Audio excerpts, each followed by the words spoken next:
All right, proceed. My life. I've been given instructions.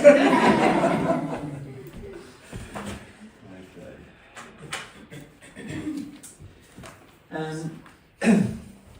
So we've been talking about the subject of becoming aware of our sin and how that affects our relationship with God. But most of us are not aware of how much of our sin is created because of what we believe to be love of self. So I think what I would like to do with you this morning is just talk to you about what you think love of self is, and we'll compare it to what God thinks love of self is. Sound all right? Sounds great. Because oftentimes when we love ourselves, or when we say we're loving ourselves, what do? So let's look at our own definition of love of self.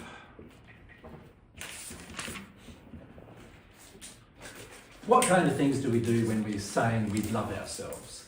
Take care of our bodies physically. Sorry, you take care of your body, yes? So when you say take care of your body, you're looking for body comfort, aren't you? Yeah. So you want to Massages, be comfortable. Oh, I was just thinking eat healthy, sleep enough.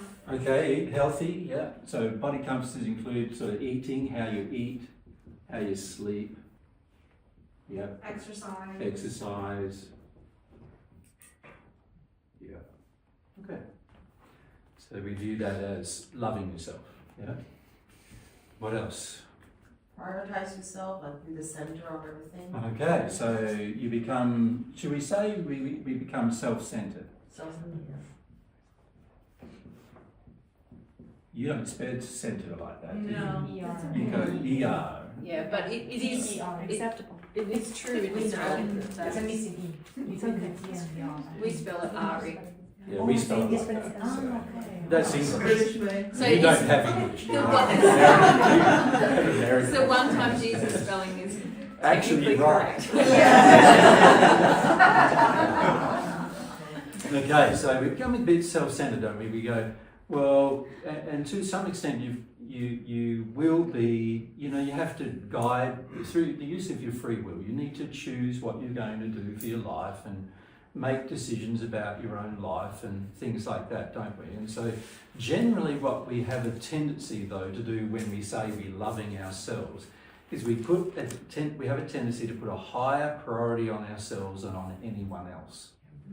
Right? In other words, you can already see a bit of a problem with that, can't you? Because yesterday we were talking about equality, and here we're saying I'm putting a bit higher priority on my own life rather than on having equal lives with others.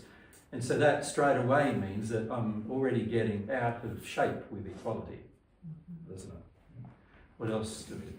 Financial wealth. Sorry, manage your wealth. Yeah. Okay, yeah, so finances. And how do we do that? How do we generally treat our finances? We put some sort of away for what we call a rainy day. And then, of course, the rainy day fund has a tendency to get bigger and bigger and bigger and bigger because we get more and more fear about our rainy day.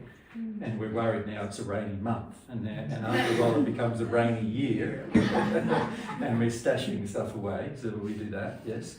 But also we do things like engaging in wealth creation strategies that don't actually create anything in real life. So an example of that is like we do something like digital currency, Bitcoin or something.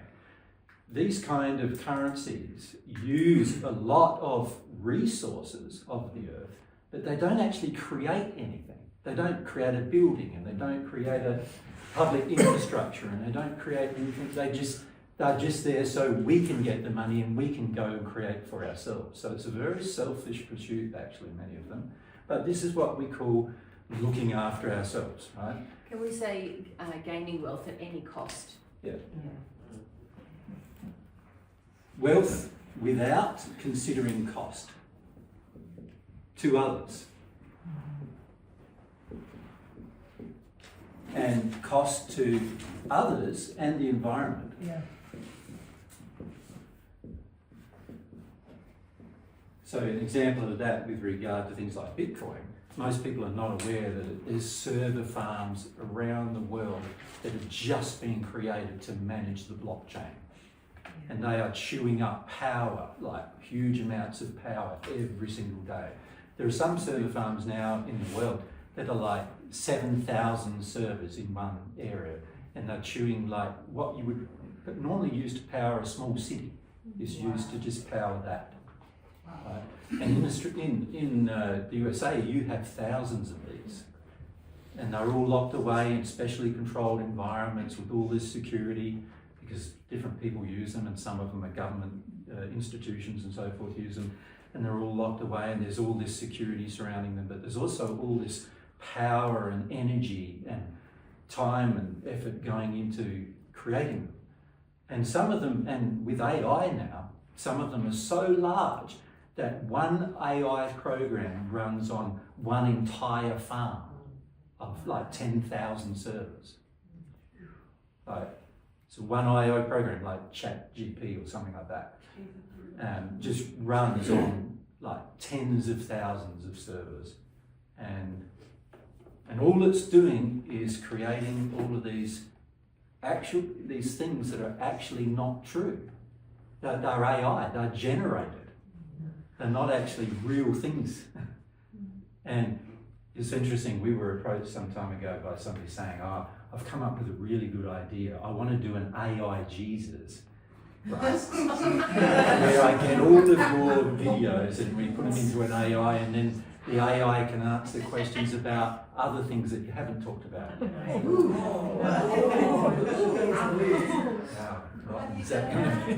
It doesn't understand God or spirituality. Correct. Or the law of Correct, and it's very dependent on the programmer Yeah. as to what it's going to understand, of course. And yeah, so this whole way the world is going in this direction is just creating more and more unreality, and people are investing their finances in it because everybody gets on the bandwagon very quickly, and there's lots of money to be had if you get in early. And so people get into it not considering the outcome or the cost to others or the environment. And in the case of something like any spiritual discussion, the cost spiritually, remember our spiritual sins are the worst sins we can commit. The cost that it's going to have to their long-term future, including their spirit future, not considered at all. Like not feeling your feelings, like trying to just put on a facade and get other people to like you. Yeah, so let's call that emotional comfort. Yeah.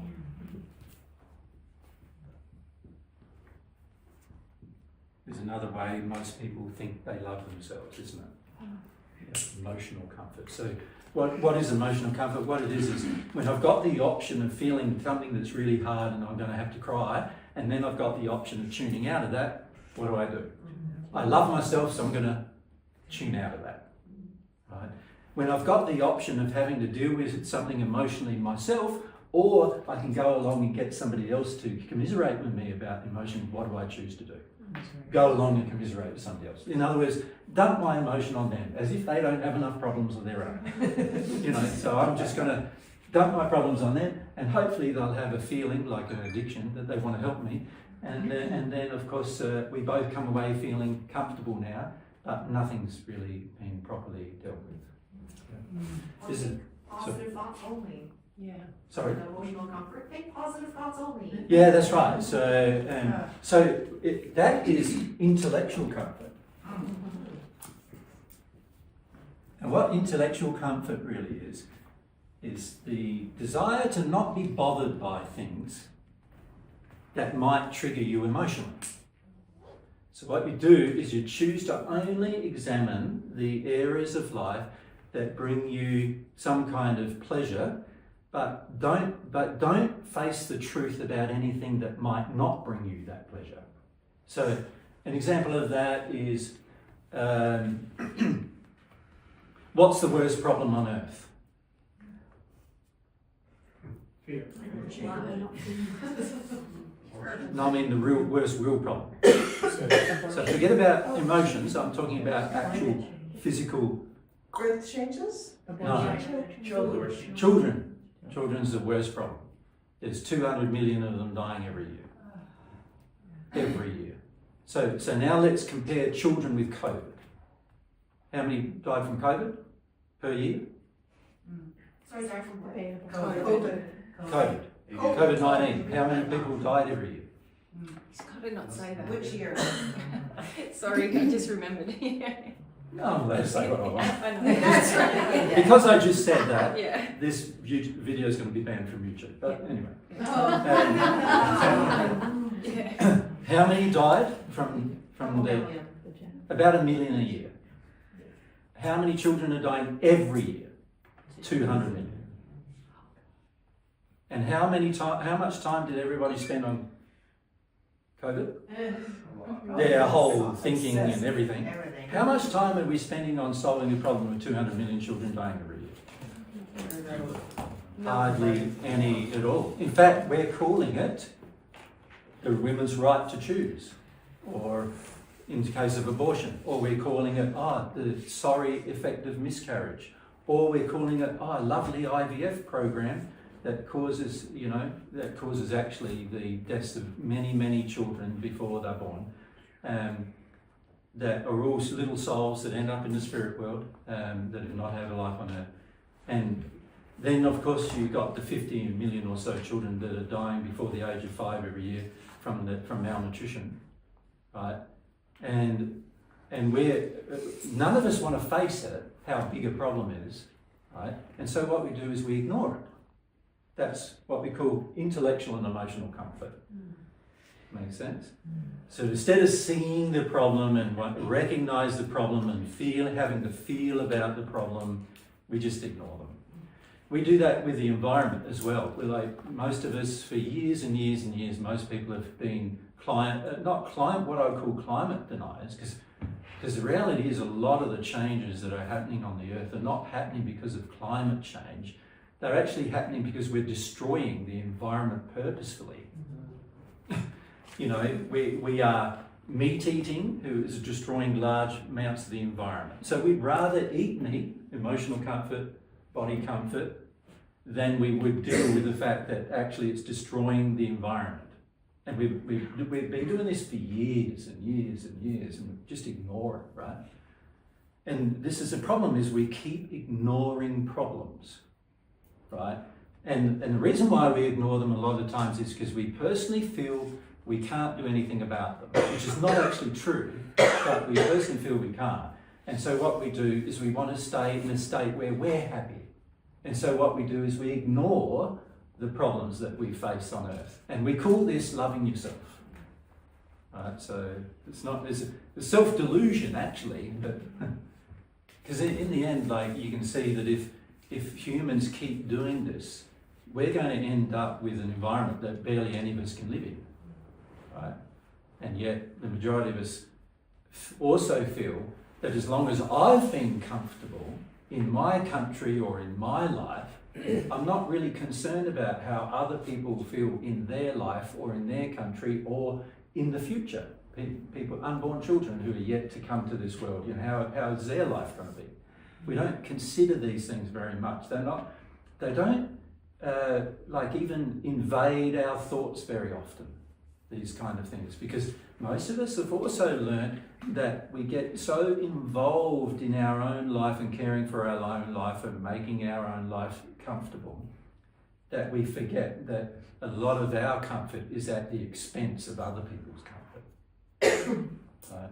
And we call it loving ourselves, caring for ourselves, but it's not caring for ourselves really.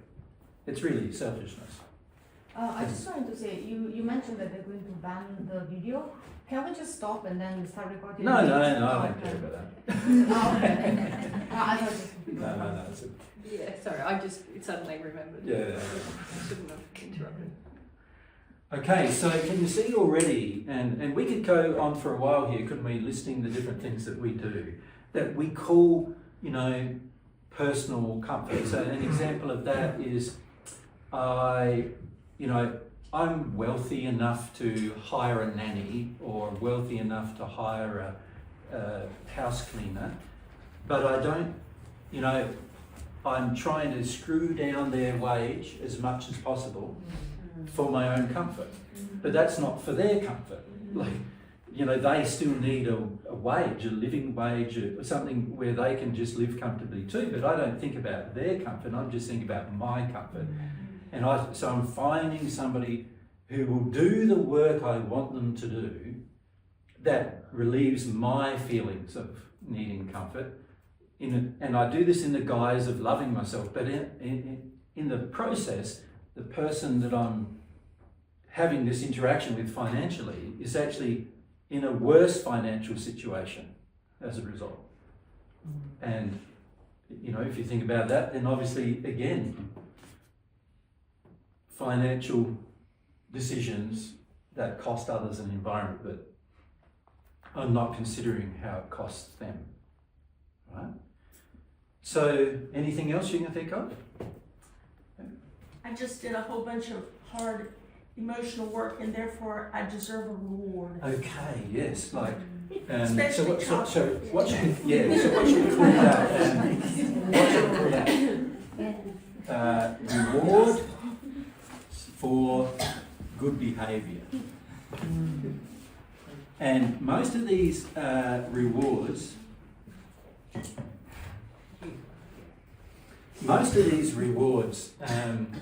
usually we're not considering the cost of them. So we often don't consider the cost even to our own body, but if we do consider it to our own body, then we don't consider the cost to other people. So in the case of the chocolate industry, we're not considering every cheap bit of chocolate I buy. The world chocolate industry has gotten most of that chocolate from people who earn less than $1 a day, right? And in fact, to get one bar of chocolate requires a harvest of an entire tree of cocoa, right? A cocoa tree. And those cocoa trees are being planted en masse where environments are being destroyed en masse, you know, so and these have to grow in places where generally there are rainforests and so forth, and so all the rainforests are cleared, burnt, and then all these cocoa trees are planted. And then even though that has all happened, the very people who do all this very hard work earn $1 a day, right? And so really the chocolate should cost us $100 a bar, right? But because the average person probably wouldn't buy it if it was $100 a bar, right? And if it was $100 a bar, it'd be more fair to the people who are doing this harvesting. But because the people who are buying it want it to be $5 a bar, then you have all of these industries that are pushing down the prices of the people who are actually doing the development of it. And we're not considering that. We're just going, let's get a reward for our good behaviour. Chocolate feels good, makes, you know, fires off those endorphins in the brain and makes me feel like, almost as good as sex, right? And then, and so, I don't like it. sorry, for a woman. No, they're not having good sex. They're not having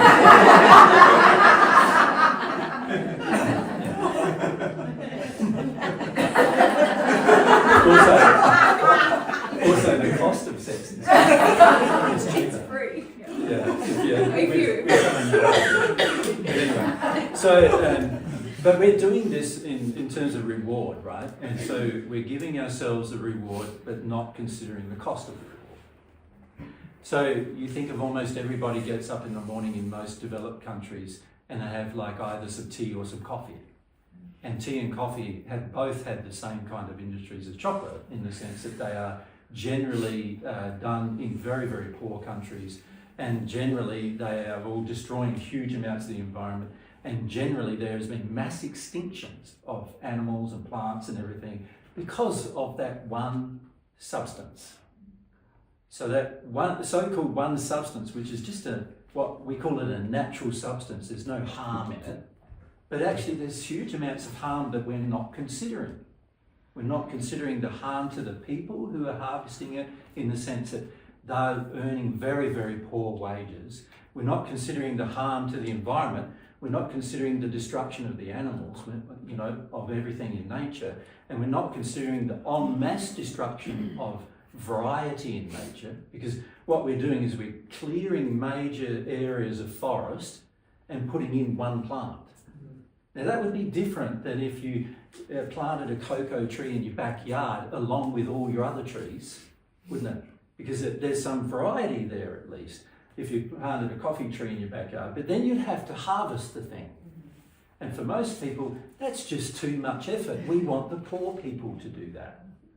The people who are prepared to work for $1 a day because that's their only option at the moment, that they're the people we're happy to have do that.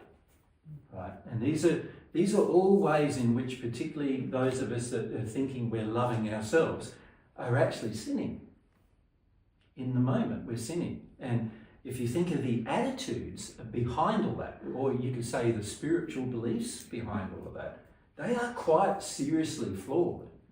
Because if you consider, would you work for $1 a day growing a cocoa plant that you had to clear acres and acres of forest for, and would you do that every day of your life for $1 a day? Now, if you wouldn't, then why are you asking somebody else to? Right? There's an inequality there, isn't there? Now, if you would, well, go ahead and do it then. But if you wouldn't, then stop being hypocritical about asking someone else to do it. You follow? Yeah. And it's all for often substances that we call reward substances. So you get up in the morning, what do you need to get yourself going? A cup of coffee. You know? For many people, that's their breakfast, ironically, now. And then, you know, lunchtime, cup of coffee. When I was working really hard where I wouldn't sleep for 4 days, it was a cup of coffee keeping me up at night so I could keep working. But for most people, it's a comfort thing, isn't it? So we don't consider that the reward for good behaviour. What's the price of it? The price for that. Gene? So what are some of the practical, I guess, and I guess this is where the conversation might be going, what are some of the practical ways we can confront our spiritual sin in our day-to-day lives? Well, firstly, we need to see what we do. Can you see? So what I'm trying to do here is make a list, and what I would suggest each person makes a personal list. This is what I do thinking that I'm loving myself. This is what I do thinking I'm treating myself well, right? So firstly, that's what you do.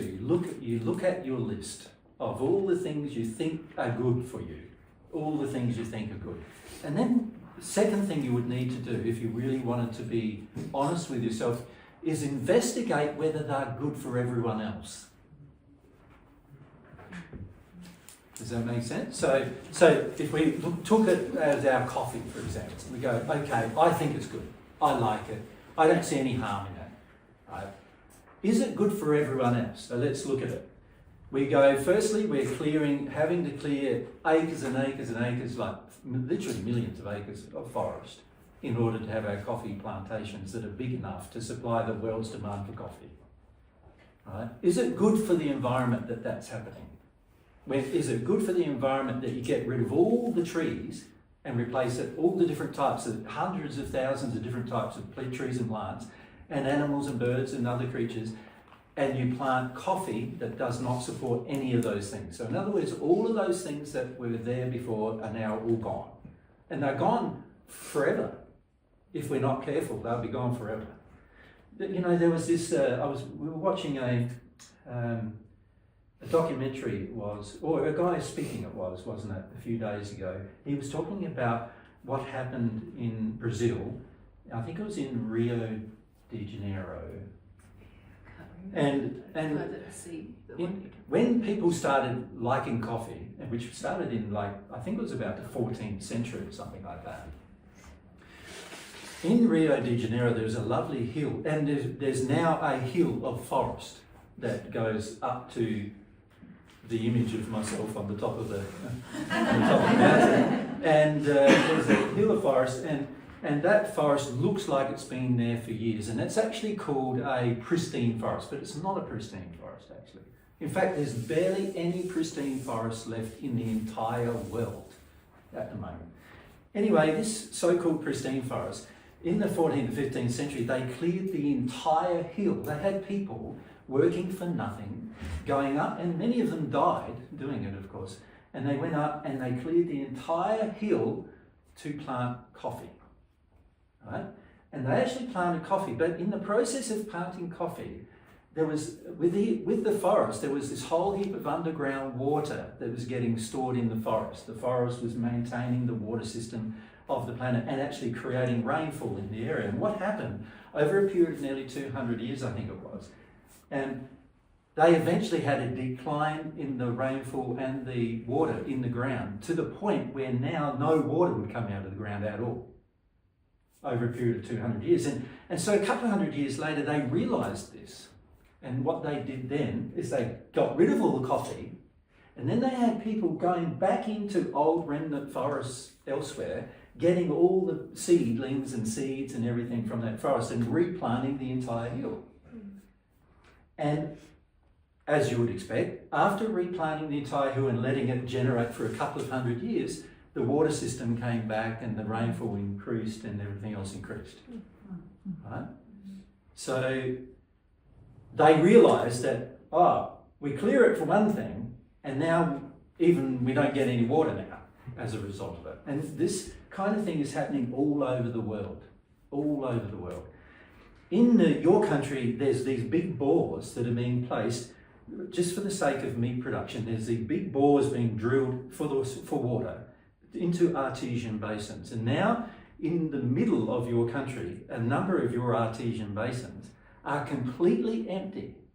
Like, all the farmers in that location who were dependent on the bores before can't live there anymore. It's turned into a desert. Right? There's no water in the wells anymore, in the artesian wells, because we've taken all of that out, right, to produce fodder for cattle in those areas. So these areas, they had these huge cattle, what would you call them? In Australia we call them... We call them farms, I think I might call them ranches. Yeah, but they weren't ranches, they were, Feedlots. they're feedlots. So what they do is they bunch the cattle into these yards where there'll be 1,000 cattle in the space of an acre, and then they just feed them as much as they can feed them and stop them from moving around as much as possible, because that way they get fat very fast and you get this real fatty, soft beef that you can then eat, right? And so a lot of your countries become very dependent on, very large, as you know, steaks getting eaten every day. And so they've done all of this, and in the process they sucked out all of this water out of the ground. So now they are so concerned in your country that there are now these areas through the middle of your country where these artesian basins exist. Now many of them are becoming empty. Over 50% of them are empty. Now. So you know what they're doing now? They're offshoring your cattle feedlots to other countries that still have artesian basins that they can suck water out of. Now, does that sound like a great long-term solution to you? It's not a long-term solution. But see, the body comfort of, when I eat meat, I feel full. I solve some seemingly body problems by eating meat, with the protein, not because, and that's only because we haven't addressed certain emotions. But anyway, and we do that in justification, but substantially it's ruining the planet, right? Substantially, and yet we don't consider it. So if my reward food is a good steak once a week, you can see that result. So in answer to your question, Eugene, firstly, what we've got to do is look at what we do. Secondly, we need to investigate the effects of what we do fully. So investigate the effects of what you do fully. Then you can start to see that there must be sin in it. Once you can work out, there must be sin in it, now we can go looking for the sin. What type of sin is in it, right? So let's look at some of the types of sin just in what we've listed, shall we? In terms of what are the spiritual sins we're committing when we when we do these things that are so-called loving myself. And then what we want to do is go, what does it look like to love yourself properly? What does that look like? All right. So let's look at body comfort. Is there any problem with you trying to get some body comfort? No. If it's at the expense of others, yeah. Yeah. Okay. So if it's at the expense of others' bodies or their feelings, then there is a problem, isn't there? Yep. So. We're doing it in addiction, like if we're eating or sleeping or exercising to escape Correct. emotions, because sometimes those are coping strategies. Correct. So in other words, we're trying to avoid specific emotions by doing it. So many of you now know, don't you, that if you exercise to a fairly large degree, you'll get these endorphins kicking off in your brain, right? And you'll feel good. But why don't you normally feel good just with normal exercise? Or why does it have to be exercise? Why can't you get out and dig some holes for some trees? Or why does it have to be go to the gym? You know, like, now, all of us are capable, those of us who are physically able, are all capable of improving the environment through our exercise. But do we consider doing that? Most times not, no. What we do instead is we go, let's go to the gym where I've got power machines, which are all using power, and I get on these treadmills or something, and I get on these machines, and very few of the machines are like machines that will last hundreds of years, particularly when it comes to the treadmills and the running machines and all that.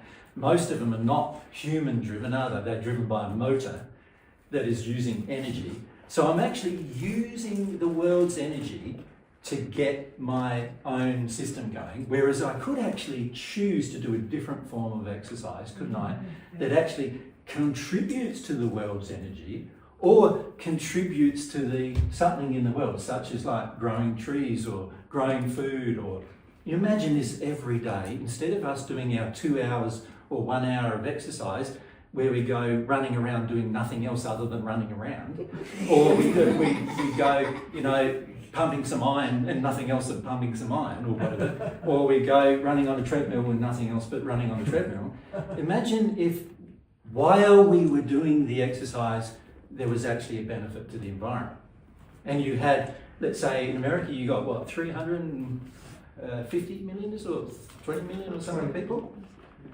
You imagine if you had 320 million people who were doing exercise, instead of them going to a gym, they now went to a planting place or a Helping people move. help people, you know, whatever's going to benefit something else while they're getting exercise. Picking up litter. You know, running messages, I don't know, or something, you know, something that's going to benefit at least one other person other than yourself, right?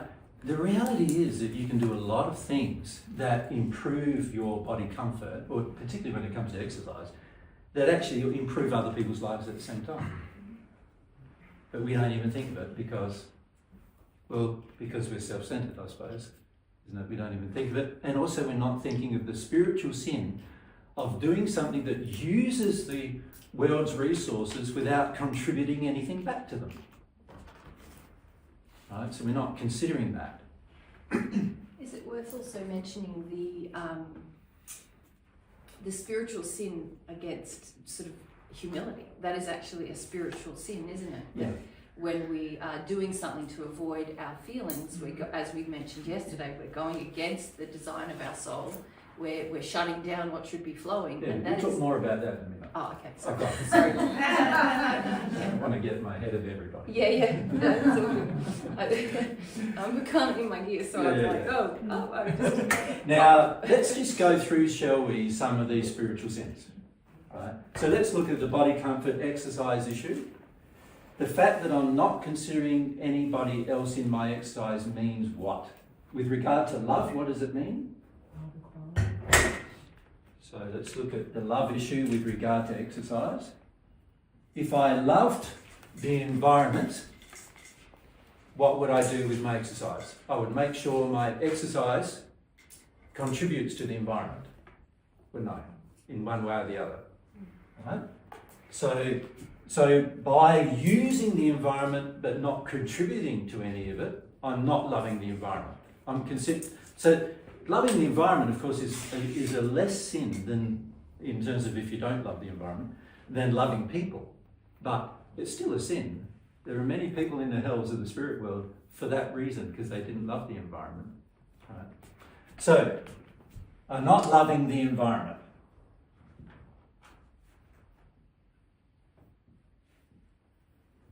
The fact is too that I'm not loving others, because I'm just doing it for myself and not involving or helping others in the exercise of my body.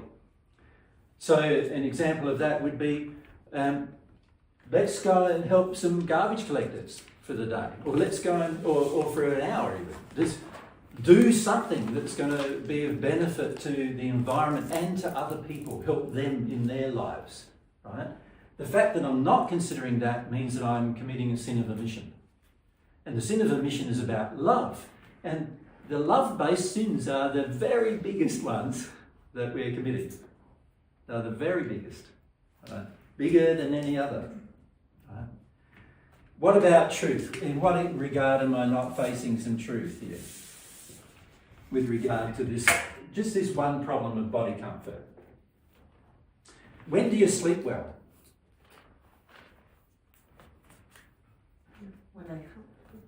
When I faced everything during the day. Yeah, when you deal with your own feelings about everything during the day, you can sleep well.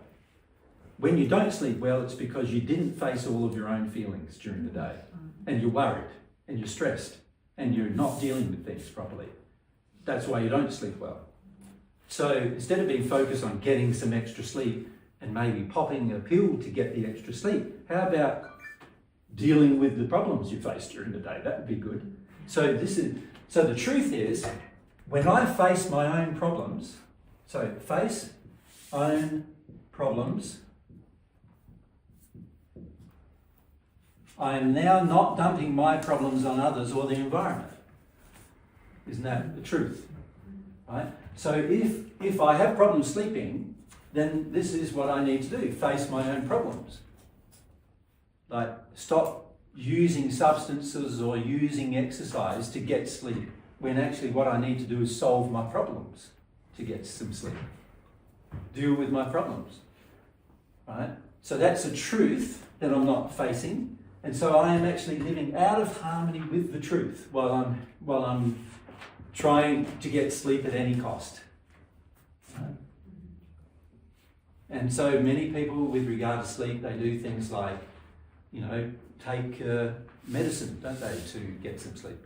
When they haven't had sleep for a few days, it's sort of like, oh, this is tiring now, I can hardly function anymore, so what I'm going to do is take some Valium or something that knocks me out. And so now I'm also contributing to an industry that's supporting me detuning from my feelings.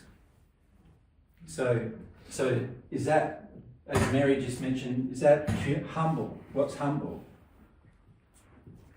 Making the choice to feel everything of my own emotions. Right? Rather than to seek comfort to avoid them, in my body to avoid them. And also, this applies to the intellectual comfort and the emotional comfort, doesn't it? Right?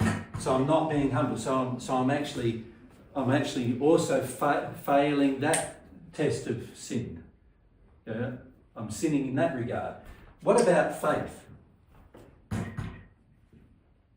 How is this problematic? Or this, or what I eat, problematic when it comes to faith? Does what you eat give you comfort, really?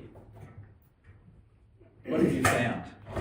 Short term. But let's say you got a problem and you go, I'd like to avoid the problem, so I'll eat some chips, or I'll eat some chocolate, or have a coffee and calm myself down, or G myself up, or you can go further than that, couldn't you, and actually take drugs as well, couldn't you, like marijuana or heavier drugs or alcohol or whatever, all for the sake of making you just feel comfortable in yourself. But does it actually make you comfortable? No. No. Like anybody who really knows what's going on with their body would realise that the more you eat bad food, the more uncomfortable you actually feel. But it's just a different kind of uncomfortable than emotional uncomfortable, right? So, and it's a different kind of comfortable than intellectual uncomfortable. So what we end up doing is we're going, I'm going to like make my body comfortable, and that will suppress my emotions and calm down my intellect. And a lot of people will even have coffee for that reason, to calm themselves down, even though it's a stimulant, right? Oftentimes, ironically, a stimulant causes you to think about a lot of other things rather than the thing you need to feel about, right? So all of those things are not to do with having faith that you can resolve your own problems. You don't have to avoid them. There's also another faith, and that is avoiding your problems just leads to more problems. Yes. Right? Most of us, when we're avoiding our problems, are not honouring that truth. We're thinking, oh, I avoid this problem. Oh, tomorrow I have another problem, avoid that one. You know, next day I avoid that one. And we're thinking that's going to make our life better. But has that been your experience?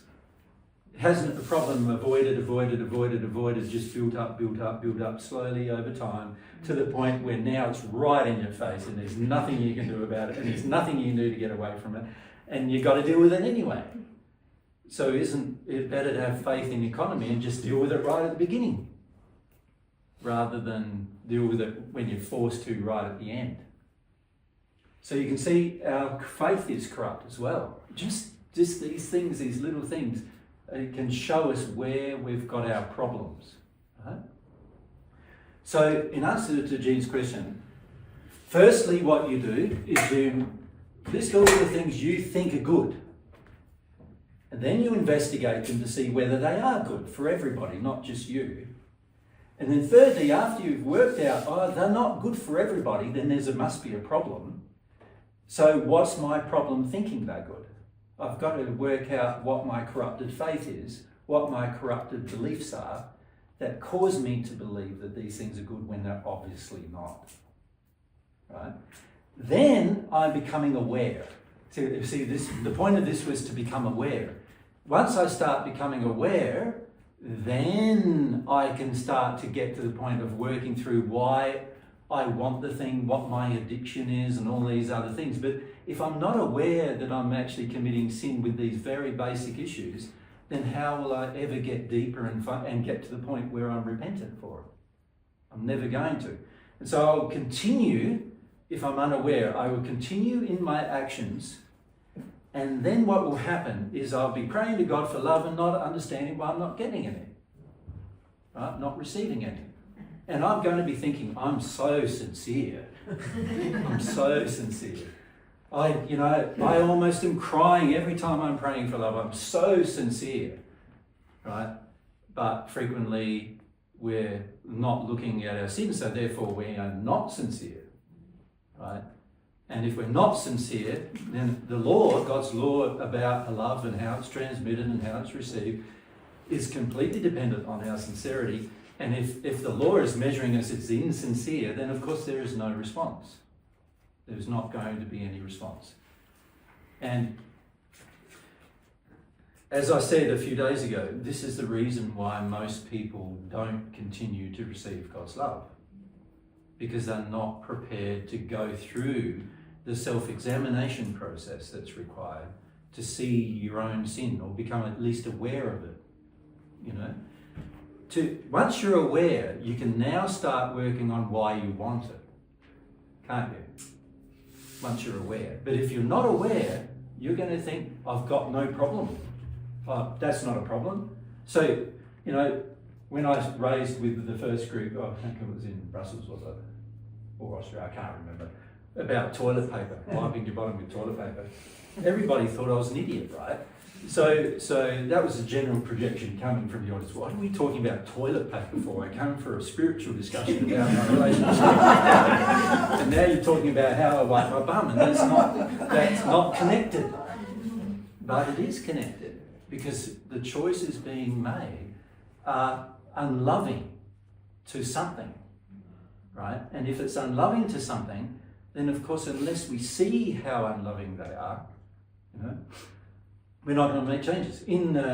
It was interesting in Canada, the very first subject we raised there was pets. Yeah. Man, it went on for 2 hours. It was much longer than 2 hours, I think. Everybody was pretty challenged about pets, the pet discussion. And nobody was wanting to even look at how unloving it is to have a pet. Nobody was wanting to even look at it, right? And also what it does to the environment and the relationship between the animals you think you love versus the animals you don't care about, and all of this kind of thing. People say, I care about animals, but when you really boil it down, they only care about their cat and their dogs, and they don't really care about the squirrels and the chipmunks and the birds and the other animals, and they don't demonstrate any care for any of these other animals. And when there's a priority between their own pet and the other animals, it's always their own pet first. Mm-hmm. And an example of that is the dogs eat meat. Every dog you have is like another human eating some more meat. And where does that meat come from? It comes from other animals that you don't love as much. They have to die for the sake of the animal you love more, right? Now, it doesn't make any sense to me that you grow, a whole society is growing thousands, tens of millions of animals that are domesticated for the sake of other animals that are domesticated. You know, but not for any other sake, not for any other animal. In fact, in most countries, when a bear comes and eats your cow, or a lion comes and eats your cow, what do? Shoot the thing. Right? Because the cow's more important than the other animal, right? And so there's another example, but you can present all of that to a group of people, but when the emotions are so tied up in it, when the sin's so tied up in it, they're going, what? You're telling us we've got to get rid of our pets? And how do we do that? And you can't give them away and you can't let them free because that would also destroy the environment. So what are you going to have to do? Right? You're going to have to get rid of them properly because you created them just for this sinful purpose. You're going to have to deal with your own sin somehow.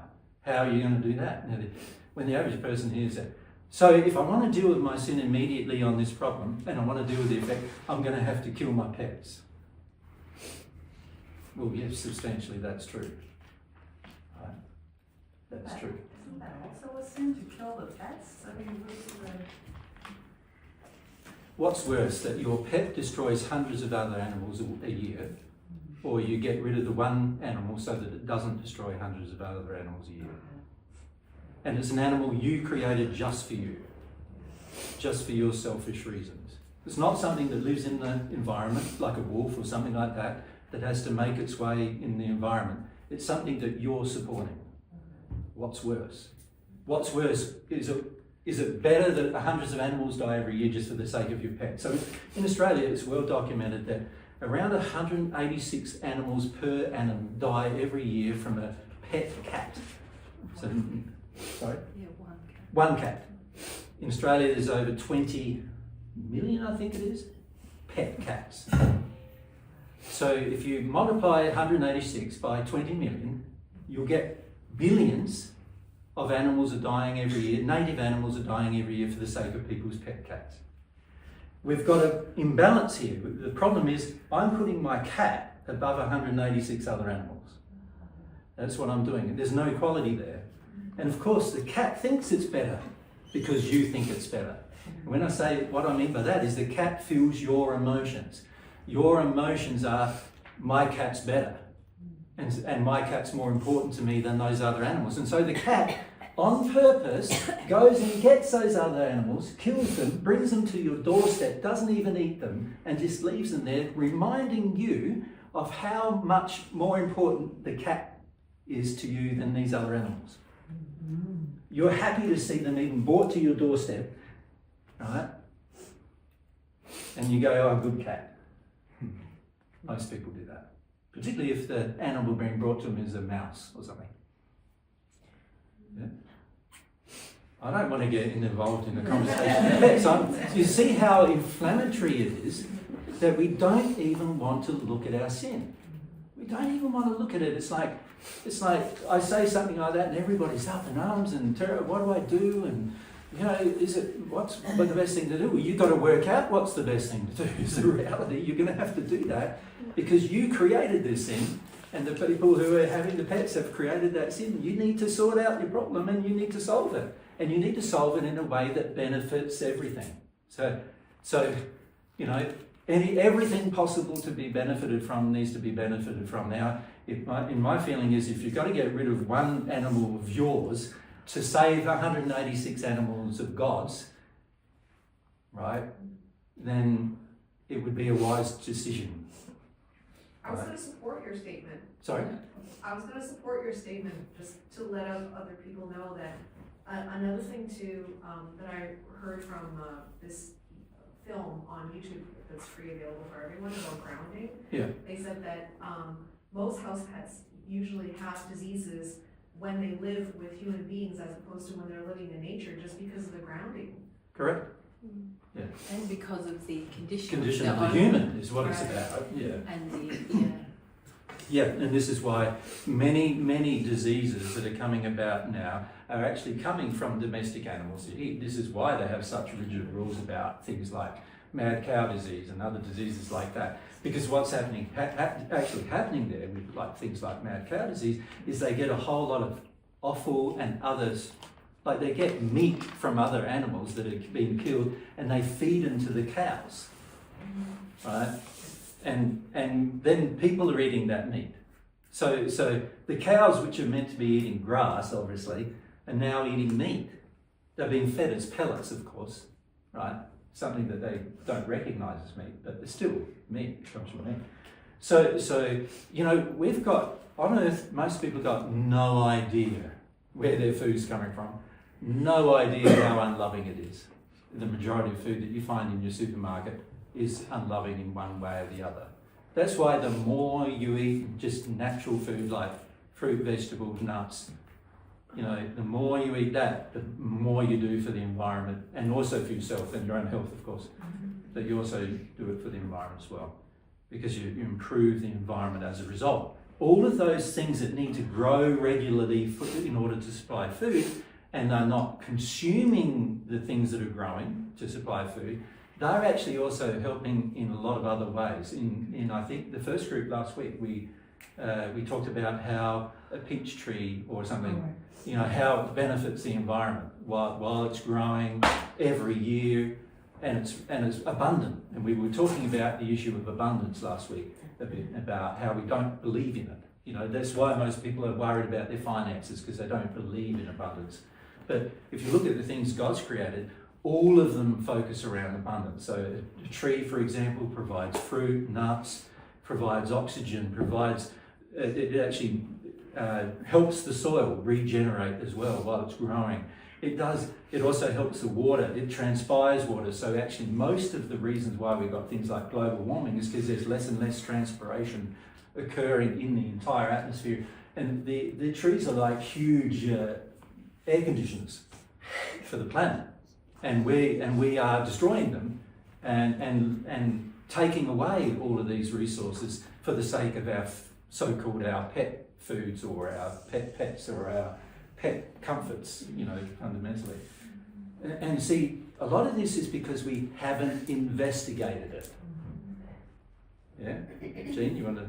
Yeah, so I tried going the vegan route, I guess you could say. So I ate fruits, vegetables, nuts, seeds, and all that stuff. Yep. So I have a problem with sugar. So whenever I eat a lot of fruit, I have a sugar problem. So have I not, I guess, I'm clearly ignorant somewhere, not feeling something all the way through, but that's kind of like where I got stuck. I don't know if other people get stuck, so I'm beneficial.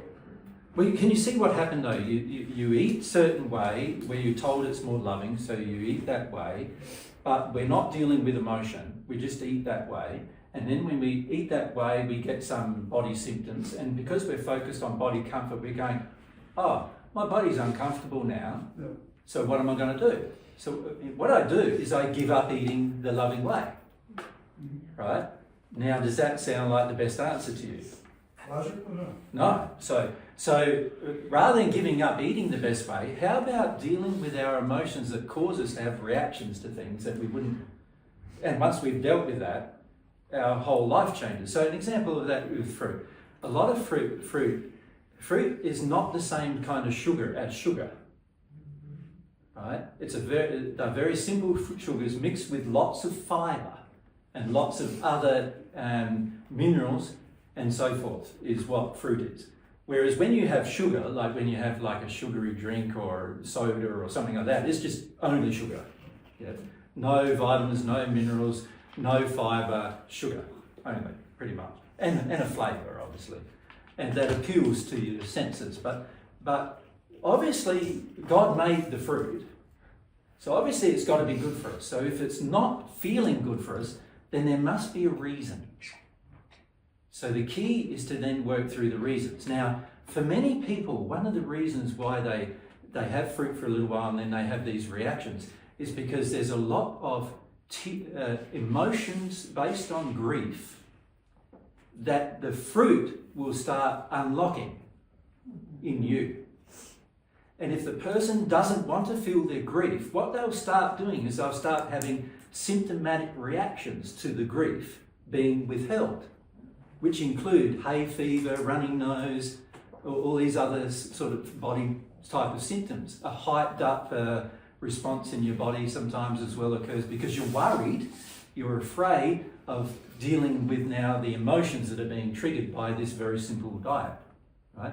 So what I found myself when I started like a proper vegan diet, my body weight went like, I was about 80k, I went down to 62k. And everybody was saying, oh, you're looking terrible, blah, blah, blah. And I'm going, no, I'm just going to deal with the emotions that this is triggering for me, right? So I deal with the emotions that it's triggering me. As I deal with the emotions, I'm back at 80k, right? And healthier. I've had, I think over the last 25 years, 3 blood tests. Every blood test has come back, everything is perfect. Right? Now, if you don't deal with your emotions and you have a blood test on a vegan diet, everything won't be perfect. Because there'll be certain emotions affect certain minerals and your absorption of minerals in your body. Certain emotions affect certain chemical systems in your body, you know, and even your hormonal systems in your body are affected by emotions. So if you don't deal with things emotionally, yes, there will be a problem. But isn't that great? You know there is, right? Then by doing it. Now, the average person doesn't do that though. The average person says, what I'm going to do is I do my vegan diet, and it's not a spiritual choice. It's not a spiritual one for the majority of people. What it is, people tell me that I should do it. So that's not a spiritual choice. That's just listening to a person like myself saying, you should, and then going, maybe I should, so I do. But that's not you making a choice for yourself to do it spiritually, right? So firstly, for most people, it's not a spiritual decision. It's not even a emotional decision. They make the decision fundamentally for physical reasons and well, you could say, and one emotional reason, and that is approval, or the seeming approval of others, right? So they make that decision, their health degrades, which is going to happen. Every time a person goes on a vegan diet properly, their health will degrade for the most part. If they haven't made the spiritual choice. Well, they haven't made the spiritual choice for the most part. So for the most part, of course, their health is going to degrade because there are spiritual and emotional things that are going to be triggered now. The key is to go through them. So when you go through them, you'll find everything fixes itself up and rights itself again. You follow? So my diet, and you've seen us here, right? In the morning, we have a smoothie which is half fruit. It's also half vegetables, and when I say vegetables, spinach, and a bit of protein as well, like nuts, right, in there as well, and fat in there as well. And so that's breakfast. Lunch is fruit. That's all I have is lunch, fruit. And do I look fairly healthy to you? Yeah. So I'm 61. Do I look like I'm at death's door? No. Because a lot of 61-year-olds are dying, right, from heart disease and all sorts of other things. So, and I've been doing this for 28 years. And like I said at the beginning, it was downhill. Yeah. But I was prepared because it was a spiritual decision, not any other reason. Yeah. Right. So is the right thing to do here in case of upsell, I would have to examine basically everything that I eat, look at the source, look how it's being made, manufactured, where it comes from, and then potentially once I'm more aware, make a decision. Well, you could do it that way, couldn't you? But that's going to probably take a long time. It's a lot of effort. And it's a lot of effort. If I was you, I would start at the other end of it. I'd start at the top-down approach. What food is loving to eat? What food is economical to eat? What food is loving to the environment to eat? What food is loving to my body to eat? What food is actually, what's the truth about, these foods and how they've been created? So yes, last week we looked at the issue of fruit, for example, and you look at how fruit is created. It's one of God's creations, yes? Obviously humans have manipulated the creation through genetic modification and so forth, but fundamentally that all the genes come from God anyway. So fundamentally it's still God's creation. And then if you grow a tree, there's benefit to the soil. There's benefit to the air quality. There's benefit to the food for yourself, and not only benefit, but like one tree will grow thousands of fruit. One tree, thousands. Like, I remember when I was younger, I grew a nectarine tree in our backyard. It was this high. It got to this high. It'd be loaded with 2,000 or more fruit on it over the course of its every harvest. Right? Our entire family would eat it. We'd stew them. We'd jam them. And still there was more. There were too many to eat just from one tree, right? And I've grown up in where I was born was a town that was all about fruit and nut producing trees. And while it was done as monocultures, which I don't know I agree with, because it's not looking after the environment, at the end of the day, it was better than actually planting coffee or something like that, because fruit and nuts are going to have a better long-term benefit to everything. And in fact, even the animals can still eat the fruit, right? Whereas if you plant coffee, they can't eat that at all, right? So if you look at the spiritual issue first, like how is my food that I'm eating dominantly eating, how is it produced? And if you look at all the ones that are naturally produced, such as fruit and nuts, those things you can plant one thing and they'll grow for 50 years. In the first century we had olive trees that were 500 years old, right? They've been growing for 500 years. So, some of these trees can produce fruit every year for hundreds of years even. That's economical. That's a very economical process. So that is in harmony with love. If you look at nuts, it's the same. Very economical, in harmony with love. And not only that, the harvest is the seed for the next tree. And in fact, even with most fruit trees, you can just even cut a cutting off of it and graft it into another tree, and it produces fruit. So once you start understanding how beautiful that is, well, why wouldn't I have more of that? Right? And then you look at things like vegetables. Well, they're a little different in the sense that you have to plant them mostly every year, don't you? So that's okay, but when they grow, you're going to have to make sure some of them seed, so you get the seeds off them and plant them again. Right? So obviously they're not as economical as fruit and nuts. So Mary and I have them 1 meal a day rather than 2. So with fruit and nuts we have them 2 meals a day, and with nuts I have them 3 meals a day generally, or 2 meals a day. And then with vegetables, 1 meal a day generally. The greens. We have greens in the Oh, we have greens in the morning with our fruit. Yeah. So and the reason why we do it is because it makes a lot of sense from a loving perspective to do it.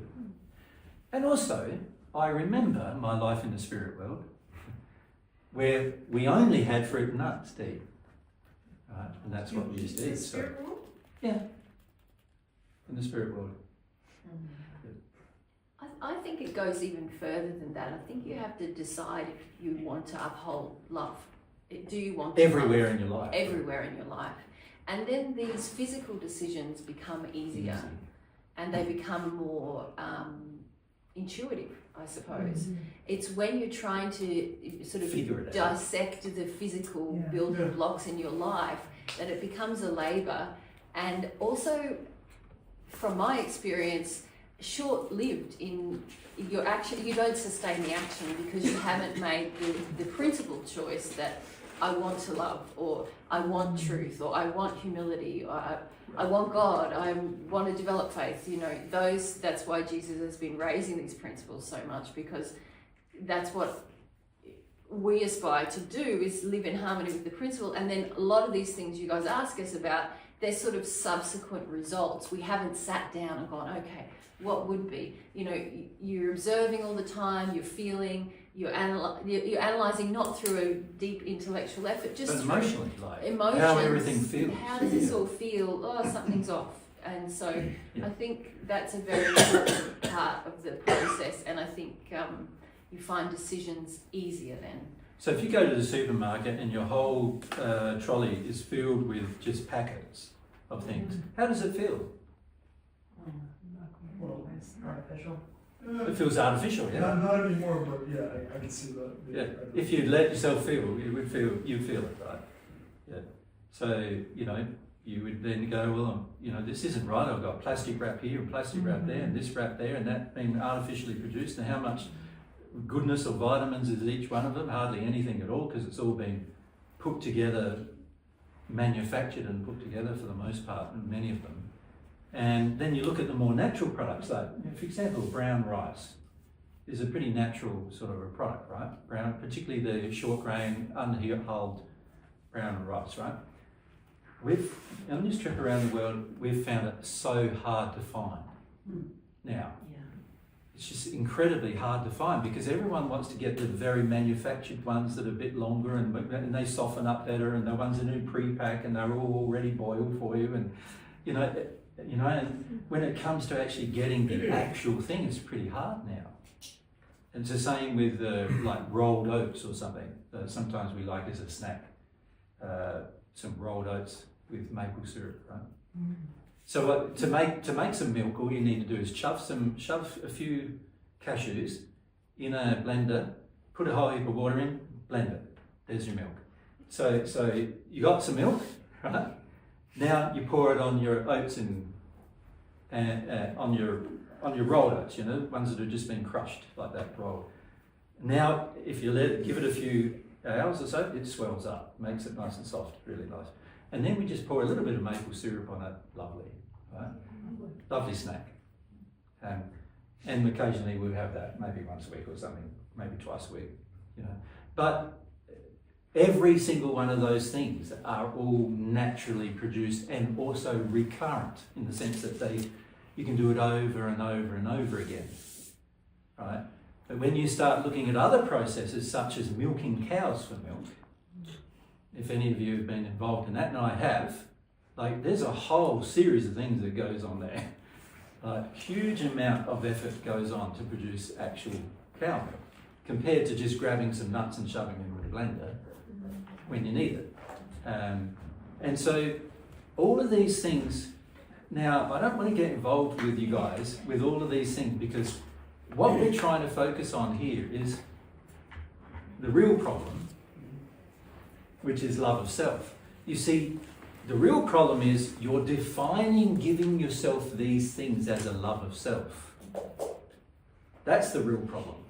When those things are blatantly obvious, not loving to other things. It's not loving to the environment. It's not loving to the animals involved. It's not loving to other humans who are doing a lot of this growing of plants that we use regularly. It's not loving to all of these areas. And we're not considering what loving is to everybody else. We're only considering what love of self is. Right? And this is our problem, is that, as Mary said, we're no longer focused on the principle of love of self.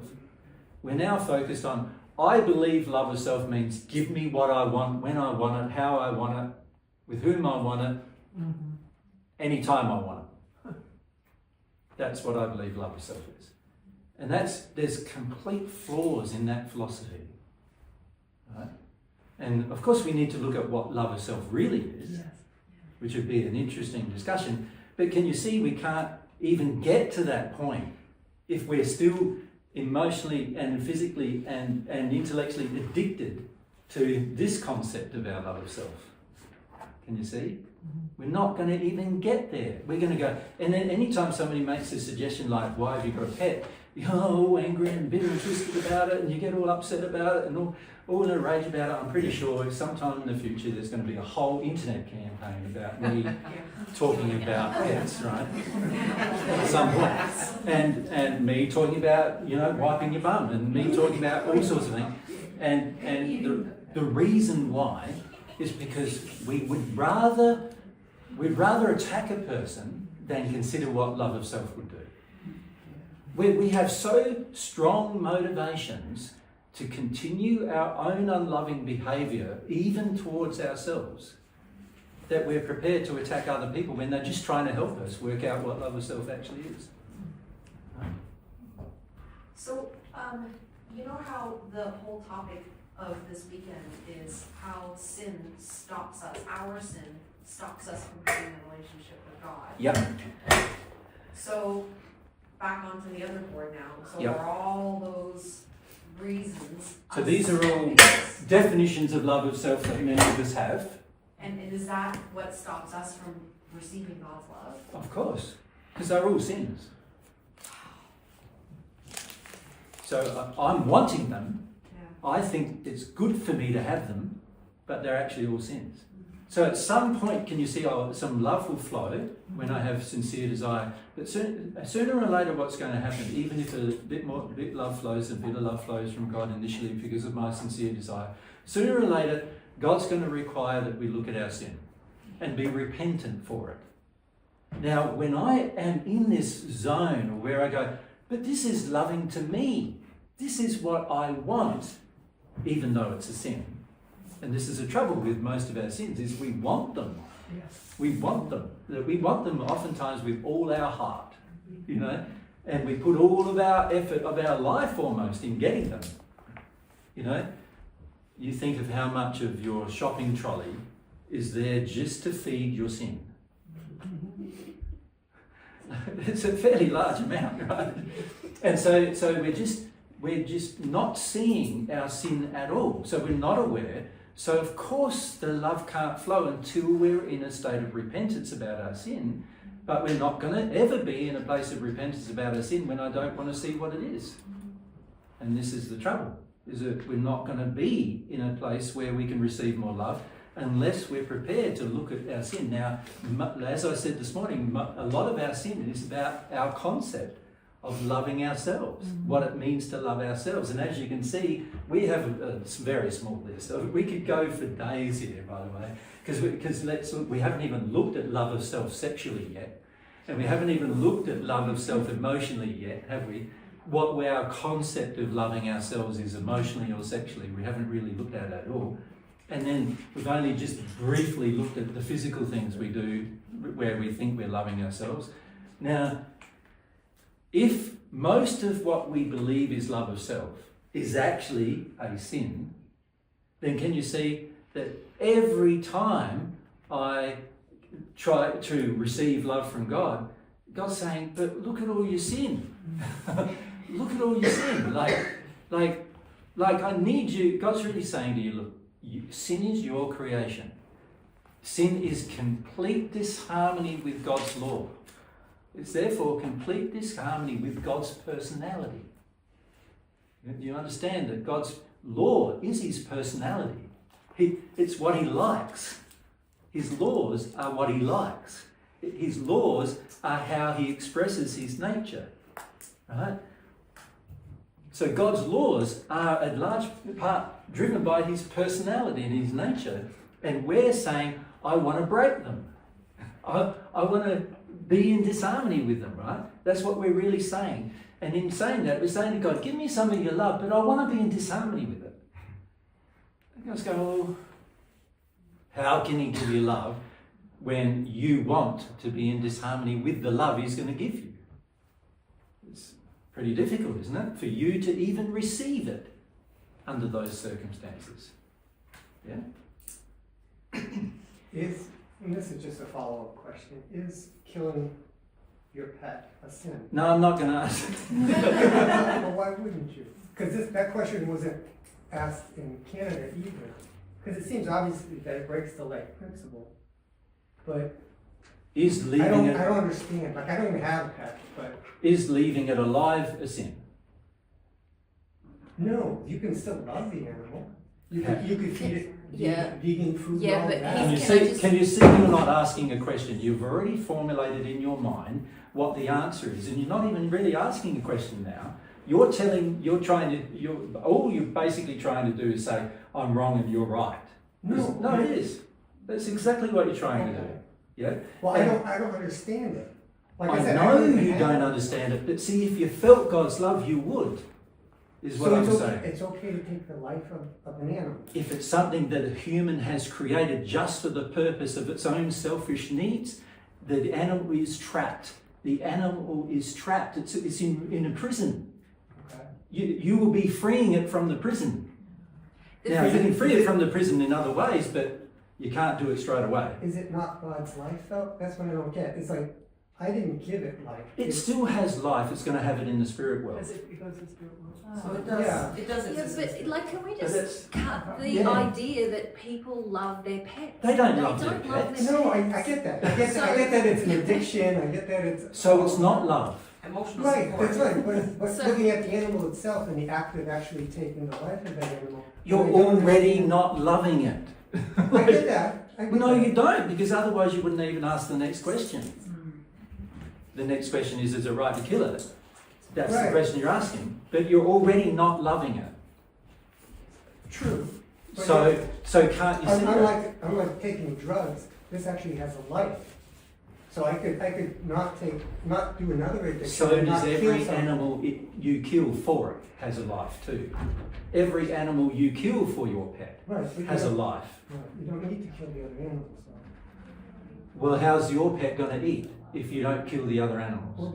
there's vegan cat food and vegan dog food. Wow. There is. How many? Yeah, but how many of you do that? No, I know. And again, I don't have a pet. You I mean, it's the Honestly, life thing that I don't get. yeah, but it's sort of like, I just feel like there's a whole set of emotions that people who have pets need to, if they want to love, they want to love themselves, if they want to love other people, and if they want to love the animal, they will work through. And they, at the end of that, they will realize, I have this animal and it is unloving to me, it is unloving to others, and it is unloving to the animal.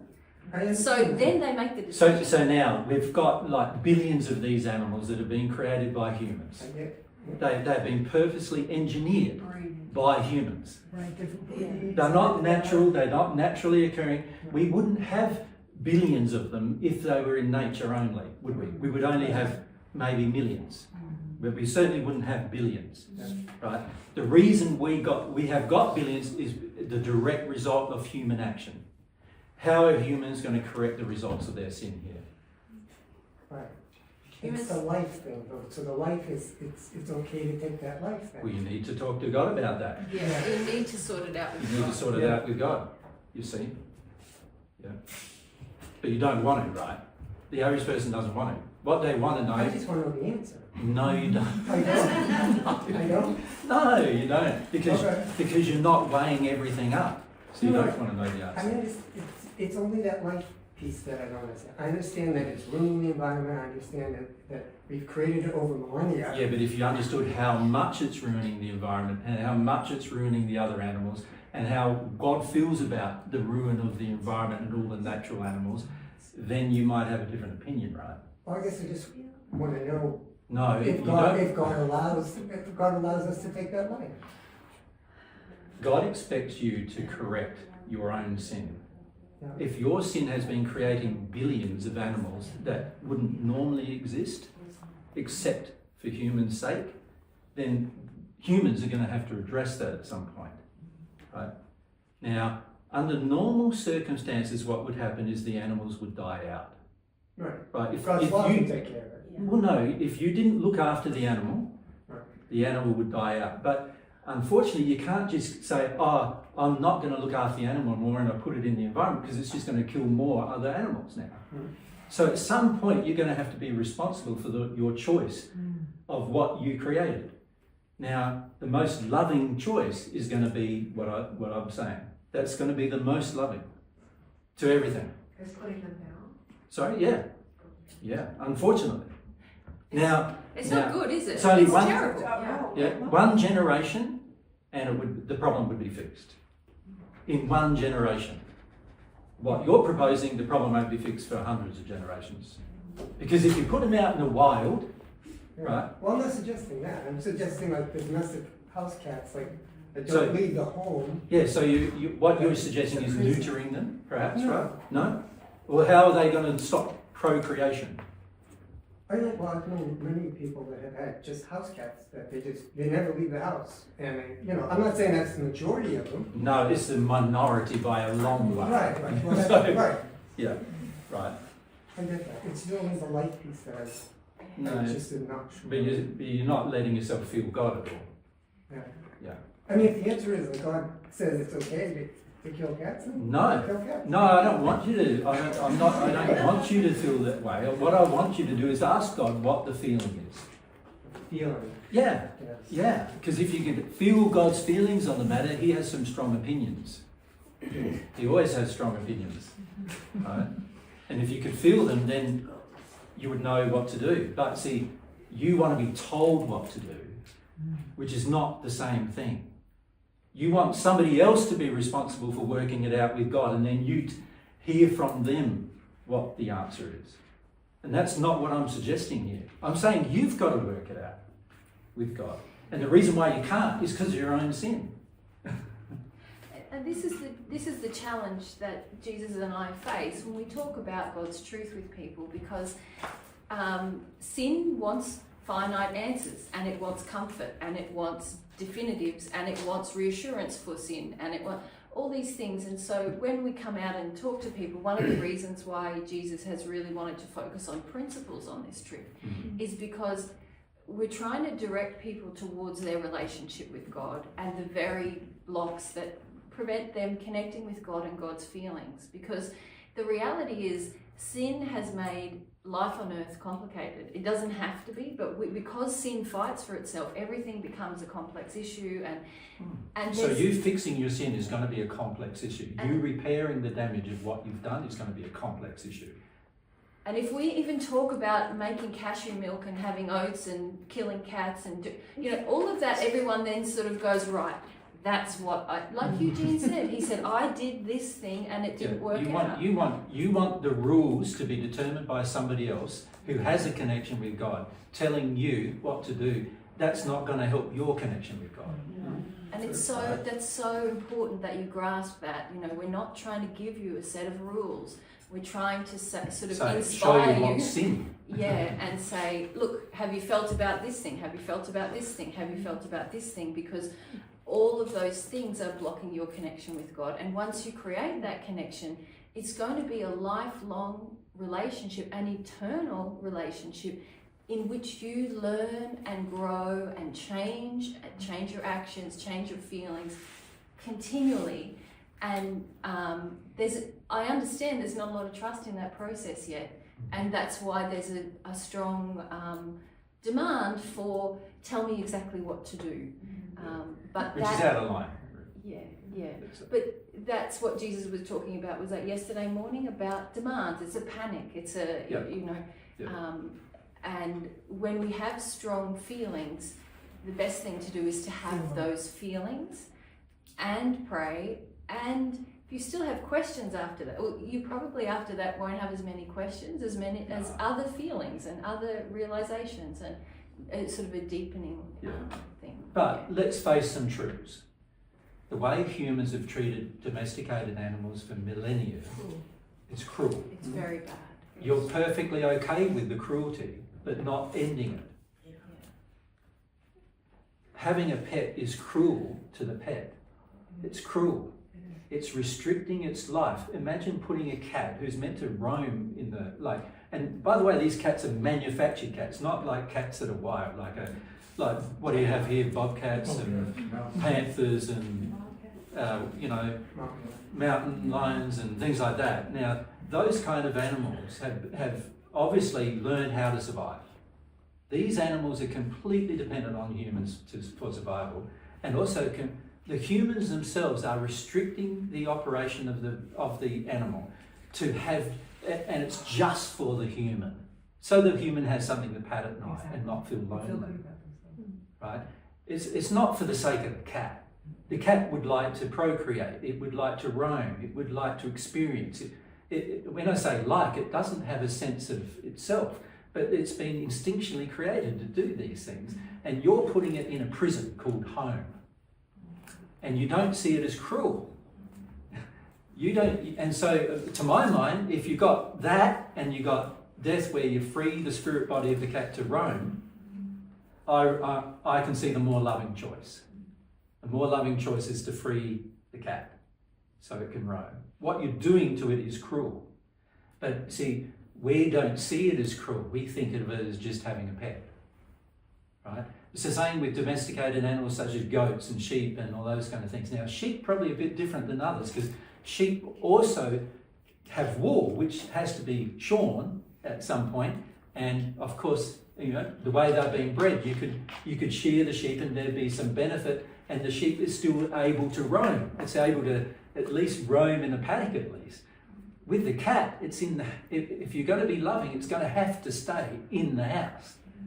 Right? Same as many of your dogs, it's going to have to stay in the house because when it goes out, it terrorizes everything else, right? Because of the attitude you have, right? It terrorizes everything else. And so, you know, it chases the birds and chases the animals up the trees and, you know, it terrorizes everything. And this is what we've found in Australia, that if you remove those animals, those domesticated animals from an area, all the nature comes back within years, like within a few years, everything multiplies and it's amazingly beautiful as a result. But you see, we're not seeing the actions we're taking as cruel. But eating meat is cruel to animals, and feeding meat to your animals is cruel. But keeping the animal in the house is cruel as well. And at some point, you've got to see the cruelty of it all. And God's trying to say, look at your sin, look at your sin. And you're going, oh, but if I've got to kill the animal, then that's just as bad. And I'm going, how is it just as bad as torturing the animal for 12 years while you have it? It's not, you know, I know myself, I would rather die than be tortured for 12 years. Wouldn't you? Yeah. I'm just saying. Right? I have been tortured in my life more than once, and it wasn't very nice, even for a short period of time. You know, the longest we've been tortured, Mary was once for 3 days, me once for 3 days. It was terrible. Imagine being tortured your entire life, which is what a lot of these domesticated animals are. They're tortured their entire life. They don't even understand anymore their own purpose for life anymore. There's no instinctual connection anymore. It's been bred out of them. You know, it's so damaging what we do, and yet we don't see it as cruel. We just see it as, oh, it's just a pet. And we don't see it as a love issue, is what I'm saying. people are more upset about this discussion we're having about pets Than than 200 million children about dying every year. abortion. Yeah. I was thinking slaves too, tortured their whole lives. Slaves, there's people dying in wars this moment that we're sitting here talking. Yeah. And people are More more upset upset about their about pets. the issue of pets. Yeah, that tells me we've got things way out of context, way out of priority. Well, we're in our, because what We're does in our addictions, right? what does a pet give you? It gives you comfort. That's why you have it. Yeah. Can't You're not prepared to take responsibility for the fact that you created it, that you have it there, that you're using it for your own purposes, and you're being cruel to it while you're doing it. Not prepared to come face to face with your own sin is what's happening, right? You know, and we look at other animals. There's so many animals being slaughtered for the sake of cosmetics, pharmaceuticals, not just for food. You know, but even if you look at all the food, we don't need to eat them. And yet we're doing this, we're creating a whole industries based on this. We don't need to. But now that we have, how are we going to fix it? Somebody's going to have to be prepared to undo it. Somebody's going to have to be prepared to stop it, and hopefully within a generation, because if we don't do it in the next generation, we're going to end up with no native animals in most places of the world. That's already happening. You know, Mary and I walked through the Alps in Austria this trip. We went for an 18-kilometre hike. We saw 2 birds and 2 insects. Wow. In an 18-kilometre hike in the Alps, in summer with trees. There were trees everywhere. We saw 2 birds, 2 insects. We didn't see any animals at all, right? Except for dogs and cats. People were walking their dogs and their cats on their 18-kilometre hikes, right? That's how far it's going, and it's happening very rapidly now because there's 8 billion people doing this. You know, it's not just a few million people doing it like there might have been historically. Now there's billions of people doing these unloving things, and very few of us are prepared to face the facts. Now, can you see how hard it is for me to even present the facts to you? So how hard is it going to be for you to find your own facts? It's going to be pretty hard if you're already arguing with somebody who already knows the facts, right? Then it's going to be pretty hard for you to admit your own sin, your own facts. And this is why, substantially, hardly any of the world is changing in a positive manner. Even the people who've heard divine truth, not changing in a positive manner because they're not prepared to look at their sin honestly and see the cause of it. And when it comes to the love of self issue, it's the biggest issue. Right? I realized too that how many things I didn't even look at. I was driving on a road trip listening to the series up until now. Yep. And the toilet paper came up, and I stop at a rest stop and I'm using toilet paper, and I'm like, oh, then I need a coffee to stay awake, and I want that chocolate for the sugar. Yeah. And I'm like, oh my goodness, I didn't never even, and I was thinking about COVID, how everybody was in, No, say everybody was in a Say panic because they couldn't get toilet paper. That's right. It was run out of the stores. And we don't People even were need fighting over toilet paper. And I'm like, we don't even need it. That's right. If you have a cloth that you wash once a week or once a few days, and you wash your bottom properly, you'll be just drying it like you use your towel for drying your whole body when you get out of the shower. And I never even considered it or thought or even gave it one second of thought. And I've been listening to Divine Truth for ages, right? Yeah.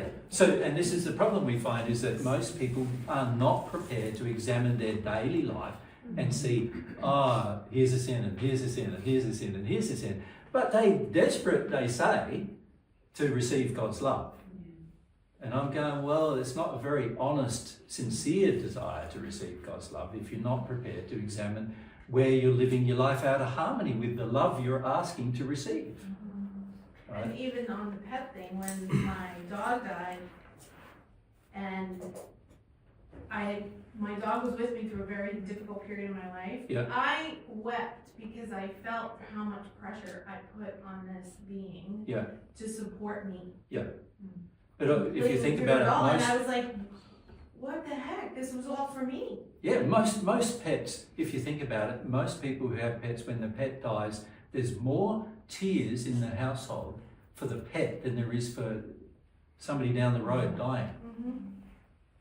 Right? That shows you how distorted we've become with regard to our attitudes. Yeah, very extremely distorted. So I wanted to say, like, yesterday also partially I was feeling this. Like when we have these talks, I get this feeling of like helplessness or like overwhelming, where I feel like, okay, so we cannot distinguish, but then at the same time, like we don't have enough love, but we can receive love because we have sin, but I don't know what the sin is. And then it becomes this circle. This is not honest though. So then, this is not honest. You do know what the sins are. Okay. You do know, most of you know. Most of you know already what they are. You just don't want to give them up. So you don't want to see them as sins. You know, it's like with the love of self issue, we list a whole heap of things, but you don't want to see them as sins. You want to see them as, that's loving myself. What are you're asking me to stop loving myself, and I'm not. I'm saying, no, that is not God's definition of loving yourself, right? And it's the same with our sin. We think they're good. We do think they're good, but we know often they're not good for everyone. You know, do you think, let's look at the pet again, if we want to. I don't really want to, but let's look at it. Do you think locking up an animal in your own home for its entire life just for your sake, and by the way, it's just for your sake when you're home, and when you're not home, he's just there doing nothing, like bored out of his brain probably, right? And you're prepared to do that for its entire life. And do you think anybody who's reasonable would look at that and go, I love my animal? Like, you know, let's be more honest. You've got to learn to be more honest about things. And when you say you don't know what a sin is, that is not honest.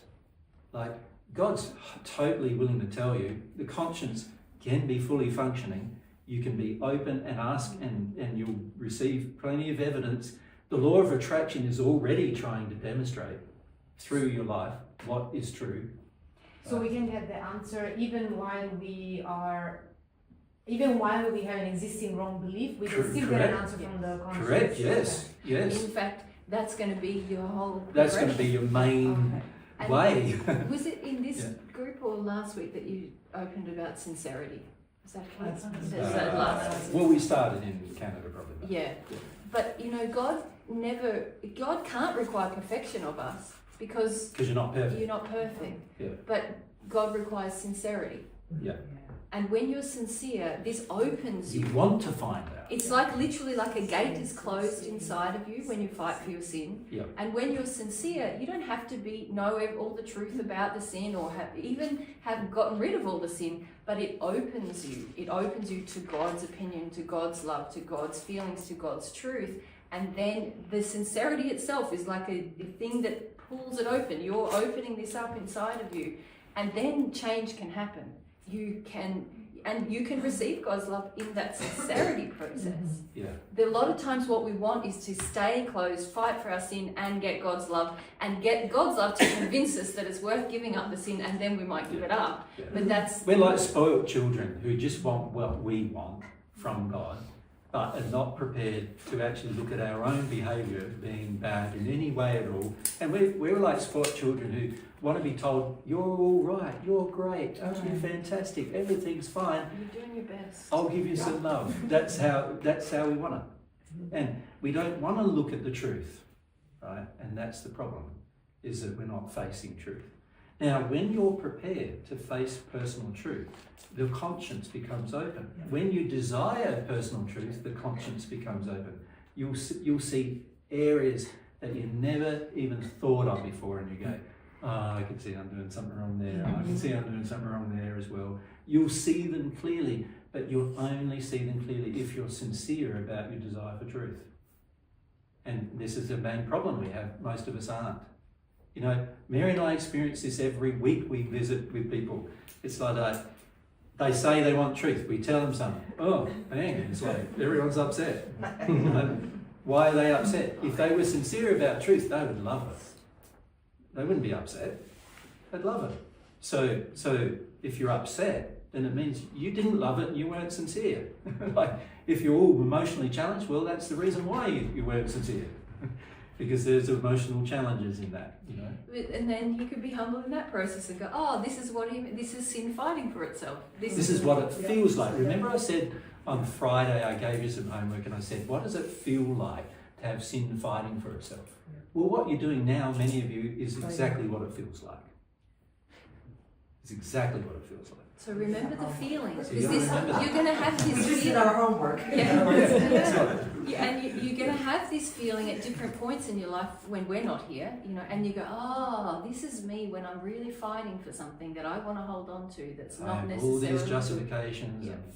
You know, in the case of the pets, I'll justify torture over, like, sanely freeing the animal from its trap.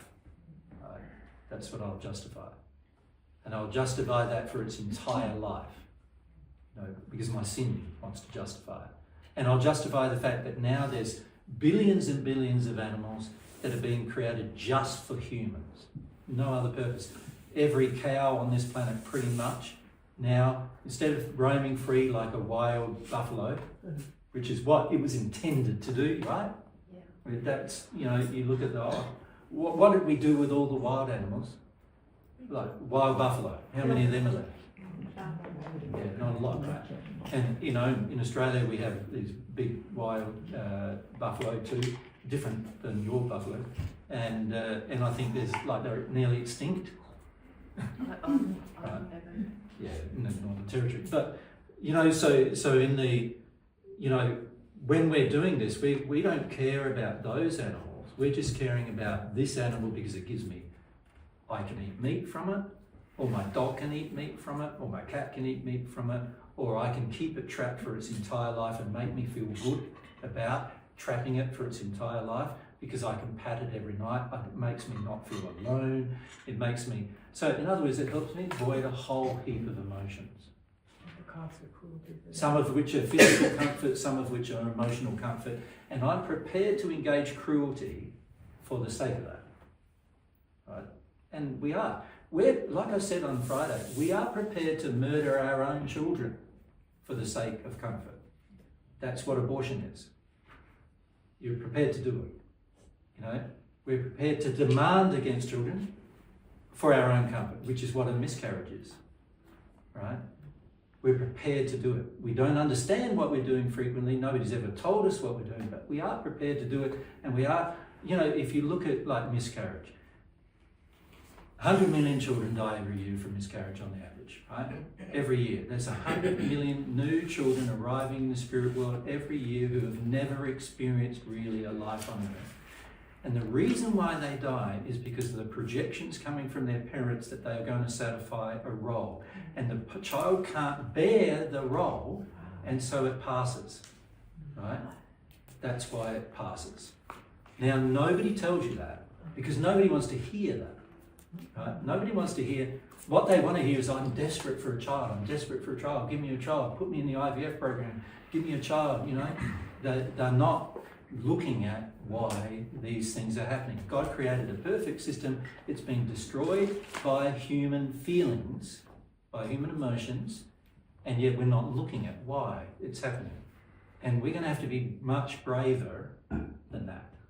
We're going to have to look at the truth. So if we examine what real love of self is, can we do that? Please. Yeah? Because it's worth comparing what real love of self is compared to what oftentimes we think love of self is. Okay. So, rather than ask you what it is, I'm just going to say what it is. When I love myself, I have faith in love, truth, and humility.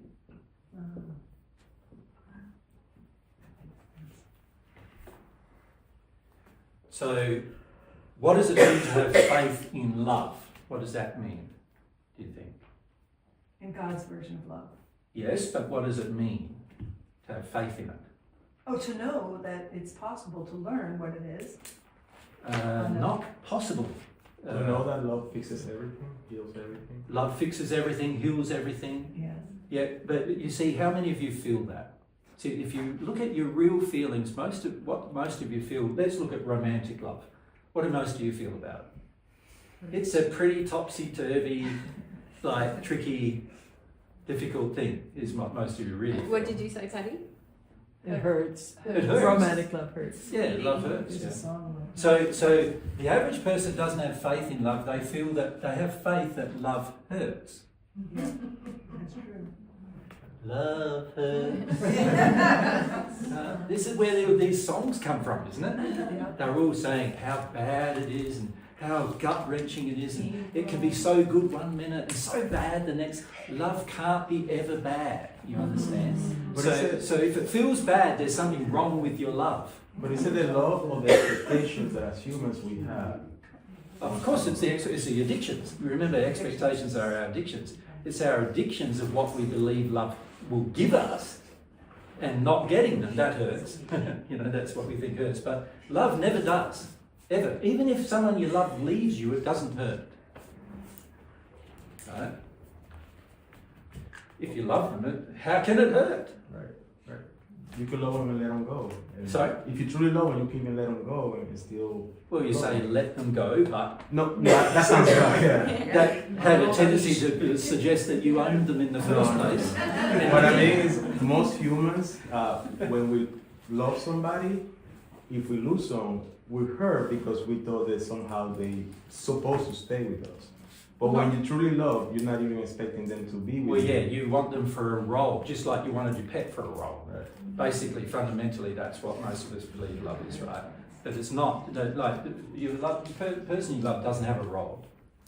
Right. They don't even have a role to love you. The person you love, they're just there and you love them. Right? You love their nature, their personality, what they want to do with their life, what they want, the choices they make, the emotions they have. So that should give you a bit of clue what love of self actually is too, shouldn't it? Yeah. So you have faith in love, right? You want to? Was there a hand over here? So I guess like faith and love, I guess like that's where my question with the U.S. elections, it just feels like I don't want to talk about the U.S. election. Okay, so I'm using this as an example. I realize this because I'm asking that question because I don't have faith in love. Because I'm thinking, okay, well, the U.S. people only have 3 choices: Democrat, Republican, or Independent.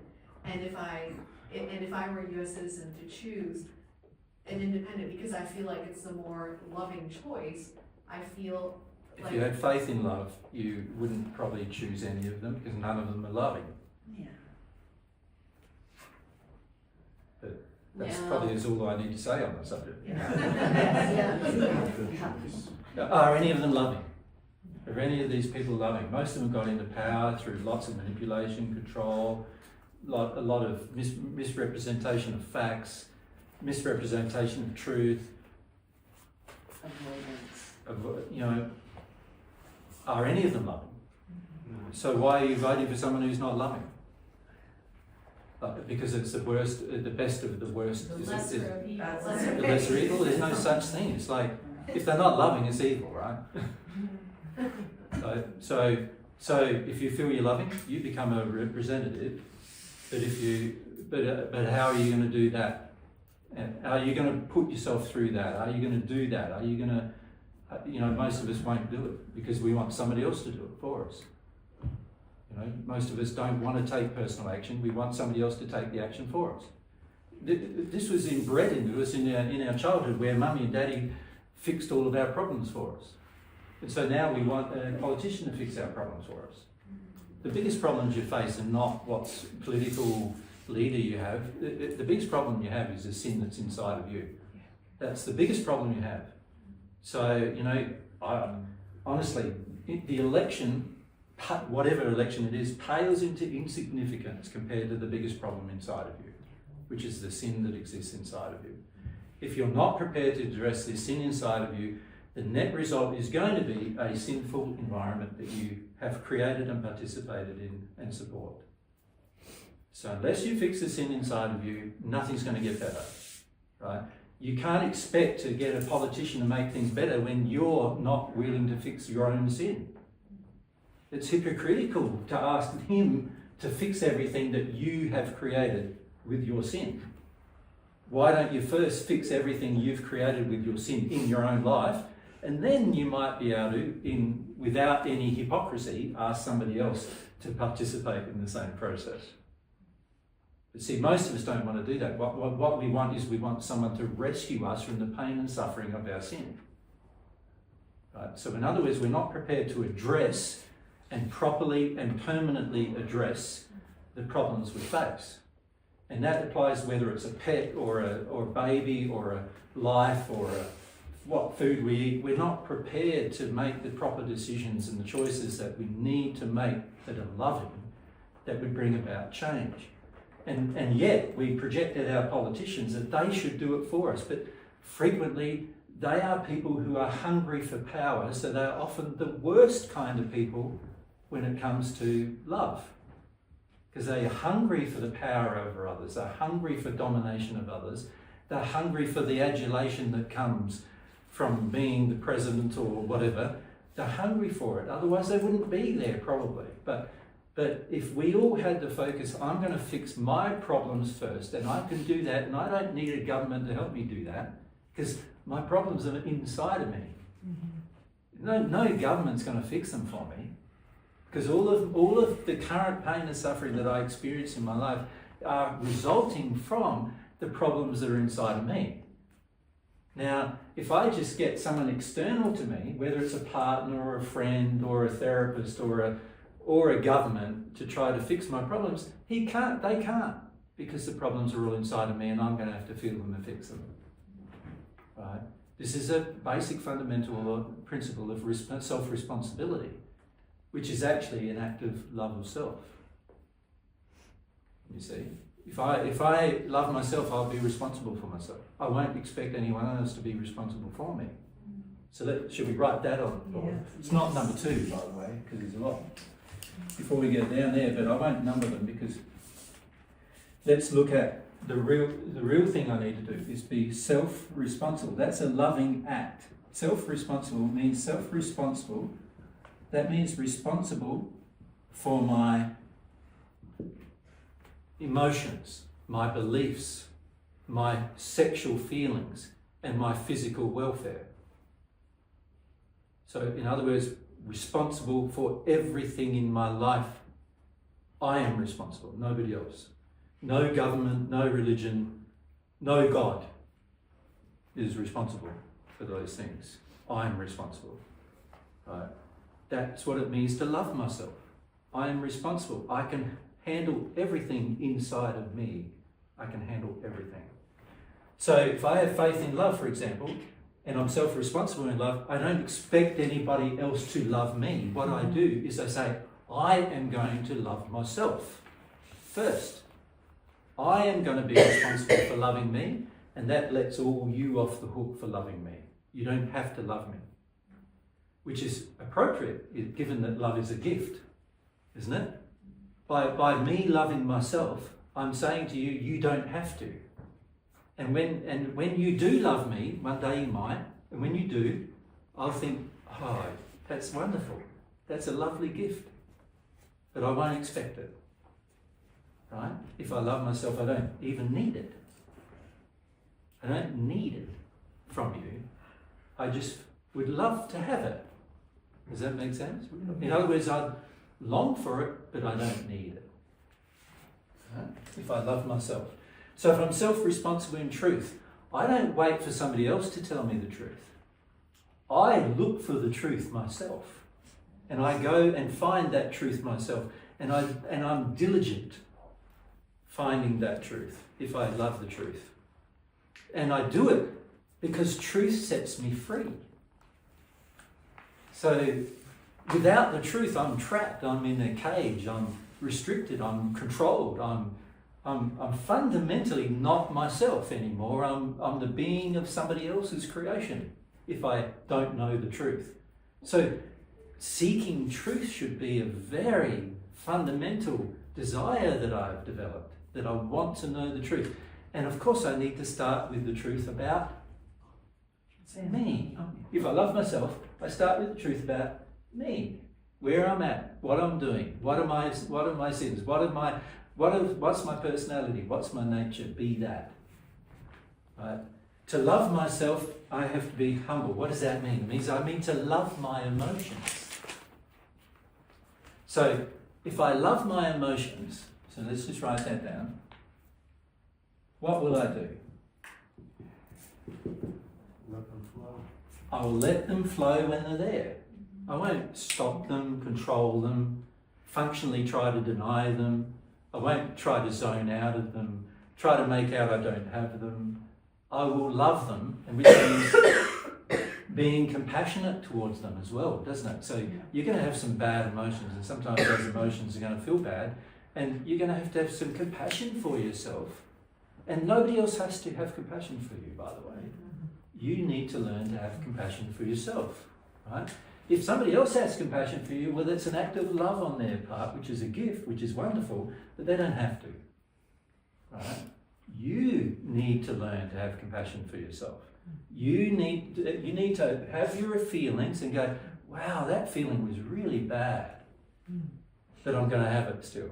Like the grief that I feel is really bad, but I'm going to have it still.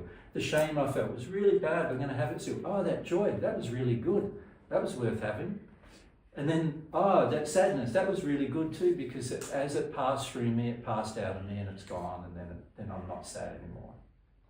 I need to learn how to feel my own emotions. I need to understand what they are. I need to investigate my own feelings, right?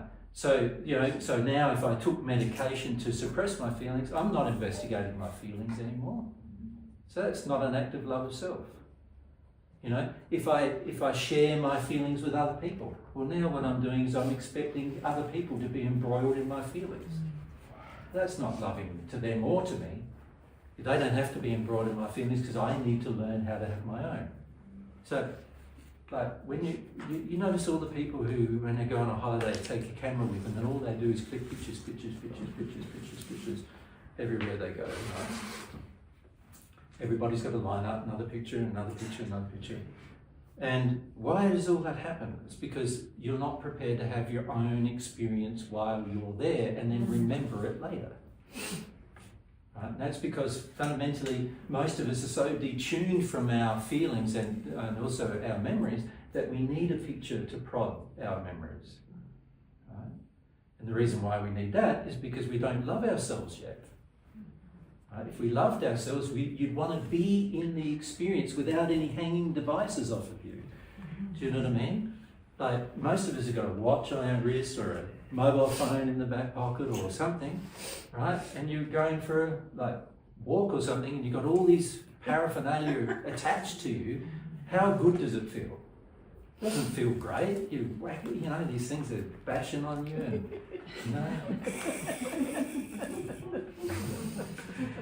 that's why I don't have any.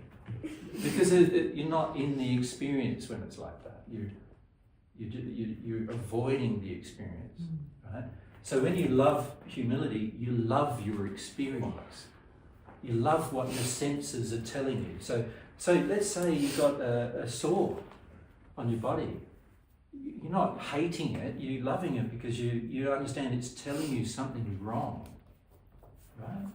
And then when you get an injury of some kind, you care for it because that's a part of you loving you.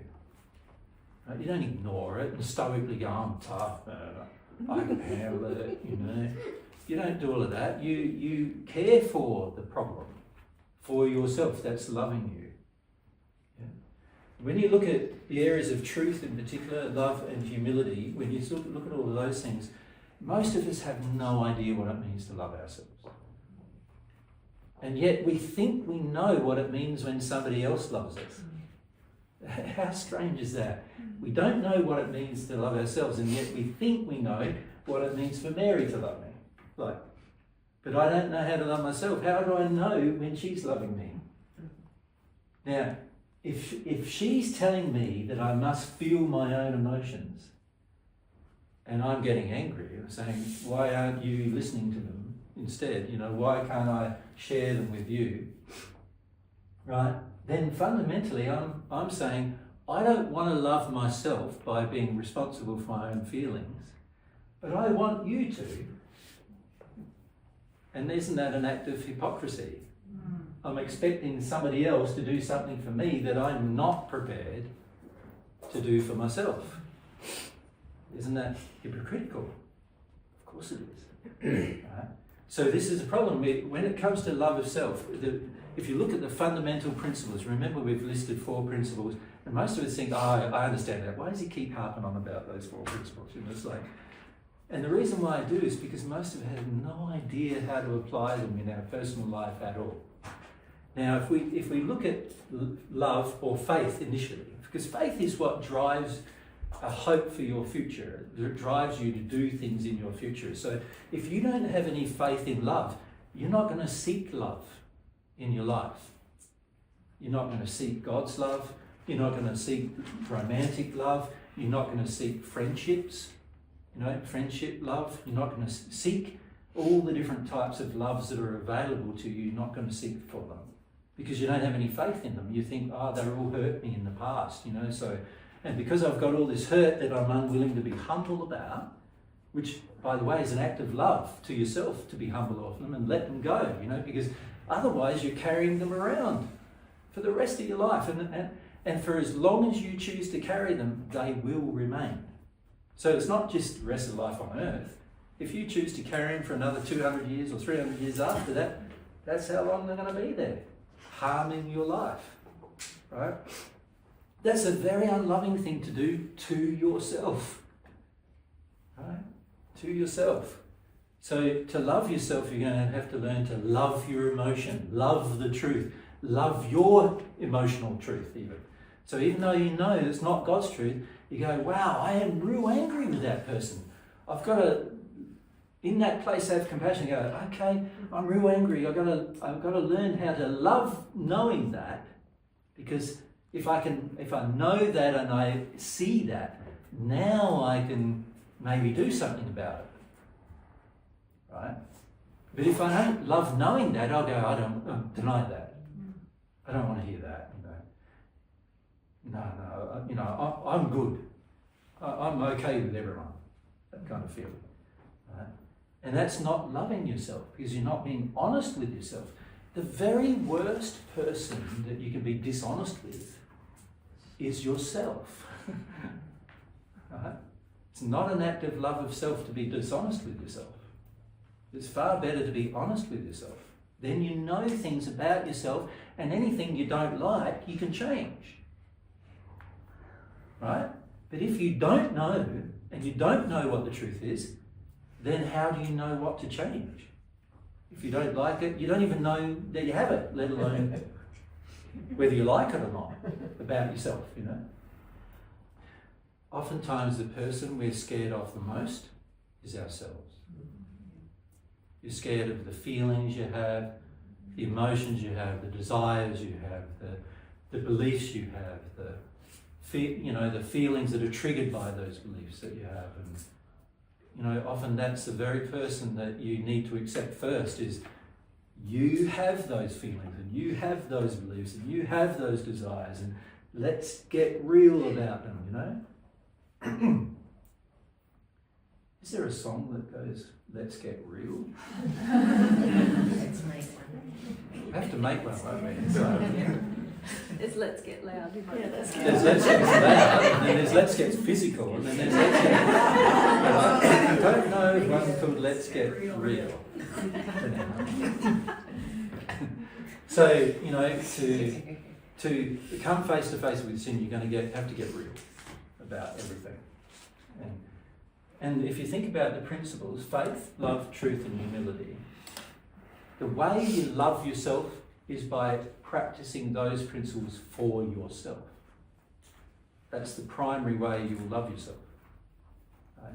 That will result in loving yourself, like with your beliefs, with your emotions, with your sexual desires, and with your physical life.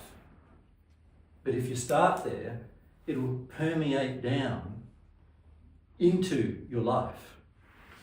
Makes sense, doesn't it? Because they're the highest of the hierarchy of the things you can do. So it's going to permeate down into the other areas of your life if you do that. But at this stage, I've barely met a single person on earth that has come to love themselves in this way. They hear things about themselves that are sins, and they straight away hate on themselves about it, or they straight away criticize themselves about it, or they straight away defend themselves about it, or they straight away attack somebody else about it, or they're not just open to receiving that information and going, you beauty, I now have this really good information about myself that I didn't have before. When I think I've said to you before, but when I compare my 33-year-old clueless self with my 60-year-old becoming aware self, and I look back at the 33-year-old clueless self, that person didn't know anything about even loving himself at all. Didn't know anything about caring for himself. Didn't know anything. When I say anything, he knew some things compared to some people around him. But in terms of compared to God's standards, hardly knew anything at all about it.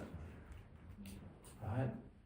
And the only way that's changed is by me getting real about these things. Where's my faith? What do I feel about love? What do I feel about truth? What do I feel about feeling my feelings? What do I feel about humility? What do I feel about my state in the world compared to everybody else's state in the world? And what I mean by that, am I equal to everybody, or do I see myself as inferior or superior? Or, you know, and how do I feel with God? Do I see myself as God is my creator, God is my lawgiver, or do I see it as I'm the creator of my life, I'm my own lawgiver? What, you know, I've had to confront all those things in this process. And what I'm encouraging you to do is to do the same. It's going to be tricky. And if you do it, you'll be sincere. Because you can't do it without being sincere. You just can't. It's like impossible to make real progress towards God without you becoming sincere. God designed it that way, fortunately. Imagine if you could be fake. Tricky or terrifying? Sorry? Sometimes terrifying. What do you mean? So once you are able to see, let's say, where you are, your condition. Yeah. Once you get that truth, it could be a hard thing to accept. To accept and know where you are. You know, yeah, but isn't it better to know where you are than can be completely clueless about it? No, absolutely. But I'm just saying that not just tricky, but sometimes it's terrifying. Well, it might be terrifying, but terror is just another emotion you're going to have to learn how to feel. Because when you're humble and you love yourself, you'll learn how to feel terror. We're in the process of that. That's what you'll do, right? Am I allowed to ask a quick question about emotion? Sure. In the mental health field, they try to say that we get fractured and broken off in different parts. We do. And so that's true. So like, if someone's saying to me like, how old do you feel in that place? I'm thinking that it's me, but then how do I know if it's me or if it's just spirits? Because I get confused. We talked about this last week as well, so okay. Probably some of you need to listen okay. to that. Yeah. But the reality is that throughout your entire life, you've been taught to not love yourself with your emotions. And what that has looked like is that you've been taught to suppress them when they happen. So let's say you were 2 and you felt something and mum and dad smacked you and you felt rejected. Let's say that. And then when you started crying, they said, you do it, you keep crying, I'm going to do it again. So you stop crying. So now you're not allowed to even cry about your rejection anymore. So now that emotion got stored. They weren't loving you, and now you're being taught how to not love yourself as well, right? So now when you were 5 and you started to experiment sexually and they saw you playing with yourself or whatever, and then they go, you know, they make fun of you or they criticized or let's say your mum had some shame and she projected all her shame at you or something like that. So, or your dad saw it and he had some sexual issues and he sort of was fascinated by it and you felt the sexual sleaziness of that as well. Let's say those things happened. Now, and then you were taught you're not allowed to feel that either, so you had to shut all that down too, right? So you were taught not to love yourself there either. You were taught not to feel your feelings there either. And then, let's say you were a teenager and you fell in love with somebody for the first time and everyone around you made fun of you, all your friends, why do you like that person, that's silly, you know, that person's not very cool, you know, whatever. And so you felt like you had to carry on that love in secret and all those kind of things. Now that's you getting shut down again in all different way again through peers, different ways shut down again. You weren't allowed to feel things there either. You weren't allowed to feel love now. You weren't allowed to feel like the joy of a developing relationship even anymore. Right? Now, the average person has had thousands of these experiences in their life, haven't they? Where this is shut down, that was shut down, this was shut down, you're not allowed to have this, not allowed to feel that, you have to feel this, but you can't feel that. All of those things have happened. So we've been, by the time we've become an adult, we've been well and truly indoctrinated into not loving ourselves. And in particular, not loving our emotions. Now what that causes is fragmentations of ourself. Right? You fragment parts of yourself off. So you learn that with my partner I have to act this way, but with my mum and dad I have to act that way. And then with my workmates I have to act that way. And when I'm with my, friends over here who all hate men, I have to act that way. And, I have to act certain ways. And so I start developing these fragments of myself where I'm that person with that person and a different person with that person. Now, of course, that's going to have some major impacts on the decisions and choices of my life in all sorts of circumstances. It makes it highly complex to disassemble all of that. It is complex to disassemble it. But the simplest way to disassemble it is to be prepared to love my emotion, whatever it is, and not have any judgment for it, and have compassion for it, and just go through it. That's the simplest way to disassemble it all. Right? Any other way won't work. Right? And yet we're told, don't do that either. Instead, take some medication for the problems that you have, or, take some like antidepressants, or, what do you have here? Is it Zoloft and... Yep. Ambien, Zoloft. Okay, Ambien. Yeah, you even know the names of them. It's amazing, isn't it? So, we're educated, aren't we, to look for a physical solution to our problem, our spiritual problem, our love-based problems. And these are all love of self-based problems. It's like the fire, is it? Is it a fire? That's a fire. Just let it go. It's the pet police. Coming for you. Coming to rescue them. Rescue pets from me. Yeah, so can you see that in that place, in answer to your question, yes, you do fragment yourself off. And you will find when you feel specific emotions that you'll be at the age that they were stored when you go through them. Make sense? And you asked about the spirits and whether or not you're experiencing spirits' feelings. There's not a definitive answer to, how do I say this? When you really want your feelings, you'll just be having your feelings. But in the process of developing humility, sometimes we don't want our feelings, and so we attract spirits who have their feelings through us. Or if we've been trained to take on the feelings of others rather than our own, sometimes we feel spirits' feelings. Yep. And if you really are set in your will to not have your own feelings, most of the feelings you'll feel will be spirits' feelings. So there's not a... So the primary, I suppose you could say, principle is if you're humble, you won't be feeling other people's feelings. Yeah. But when you decide to not be humble, then of course you will start absorbing or feeling other people's feelings rather than your own. Now, if you have an experience where you go, I don't know if that was my feelings or spirit's feelings, well, then you're going to learn, aren't you? You're not going to panic. If you panic, you realise, oh, that's me avoiding a fear. I need to feel the fear about this. And sometimes you might get to a point where you realise, oh, I thought I really wanted my feelings, but I was having spirit's feelings, and now I know what that feels like. It doesn't feel like me having my feelings. And it doesn't feel a sense of relief from my feelings. It will never feel relieving. Because if you're always feeling someone else's feelings, can you see you're not going to relieve your own? Yes. Yeah.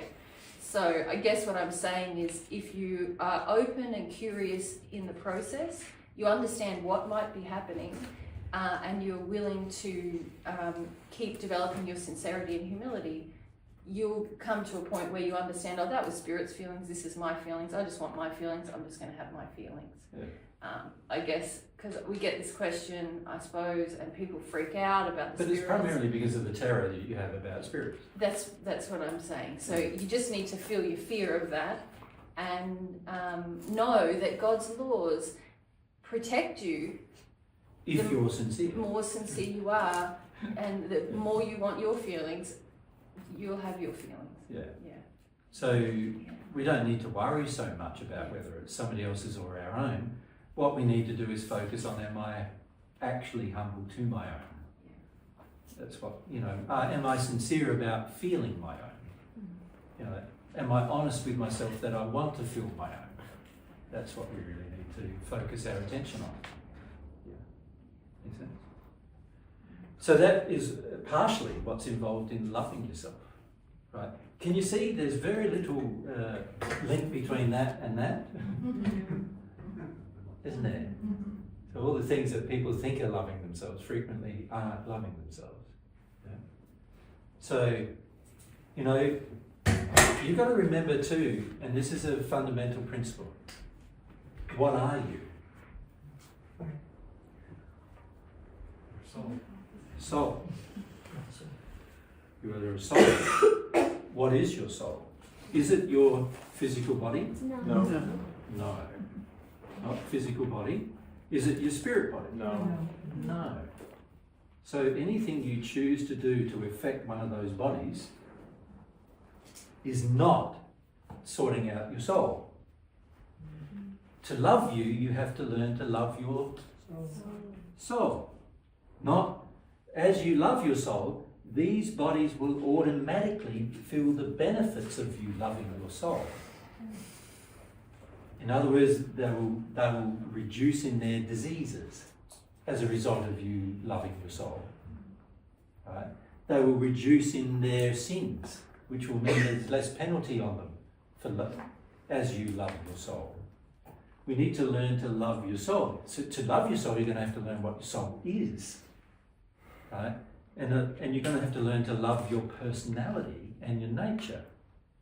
So you've been taught, many of you from childhood, you've been taught to not like yourselves, not like your personality or nature.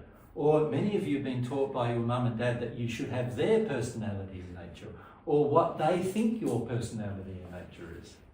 Many of you have been taught all of that, right? So when you love your soul, you're prepared to look at and find your own personality and nature. Make sense to you? So one of the things that the feedback that Mary gave me was to look at pretty much my life, do sort of like a review to find where I began to be dominant and demanding and demanding. Sorry, that's the word I meant. And arrogant. And arrogant, exactly. Yep. And I did that. So I sort of. No, I'm sorry. Oh, I didn't. No. Okay. No, you've begun to do it in a very small way. Okay. Yeah, very well. And actually my recommendation was not to do a life review, although that can help you, was to feel the emotions driving those demands. Okay. What am I trying to avoid through those demands? Get to know yourself is what Mary was recommending. Be sensitive to Get to understand why you were doing what you were doing. Yeah. Okay. Yeah.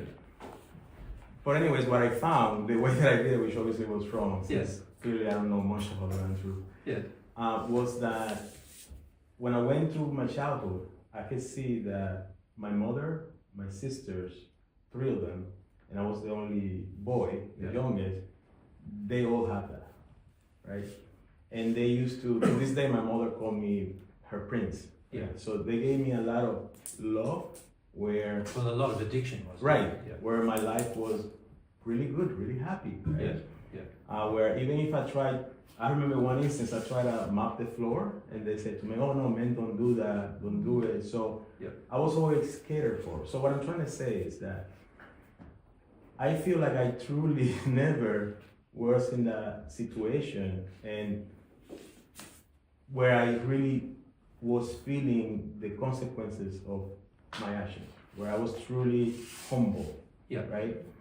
And in fact, even in my 2 previous relationships that I had, I continued doing a lot of that, and I was continuing to be catered. And it wasn't into Upon Divine Truth that I started making small changes based on my intellect and willpower. But now I understand that I really had no clue, because as you said, it wasn't changing emotion. Yeah, it wasn't changing in my emotions. Yeah. But I So my question is yes. So my question is, how do you then, when you know that that's all you know in your life, how do you fix it? Because you don't have a point where you could go, okay, I got it because of that emotion that happened when I was 10, so how do I deal with that emotion? I don't know where do I go? You don't have to deal with the causal emotion. What you have to deal with is your sin. So this is where what we talked about yesterday with Gerald is you already started in a small way to identify, I have feelings of entitlement. Right. I have feelings of superiority. Yes. I have feelings I should be praised. I have feelings I should get what I want. These are all you starting to identify your spiritual sins. Right. Yeah.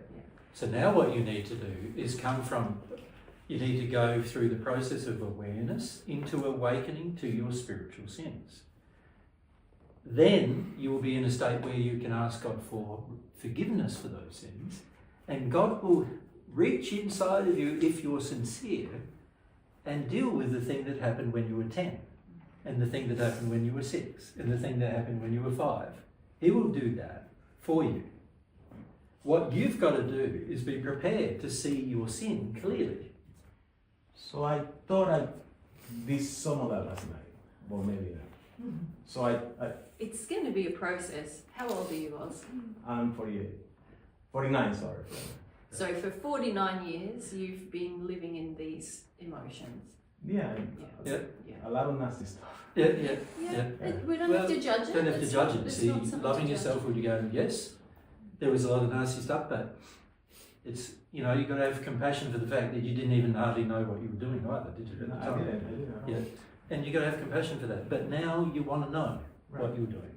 And this is an improvement. God's feeling, Oz, it's great, you're now improving with your desire to even know that you're sinning. So he's happy with that.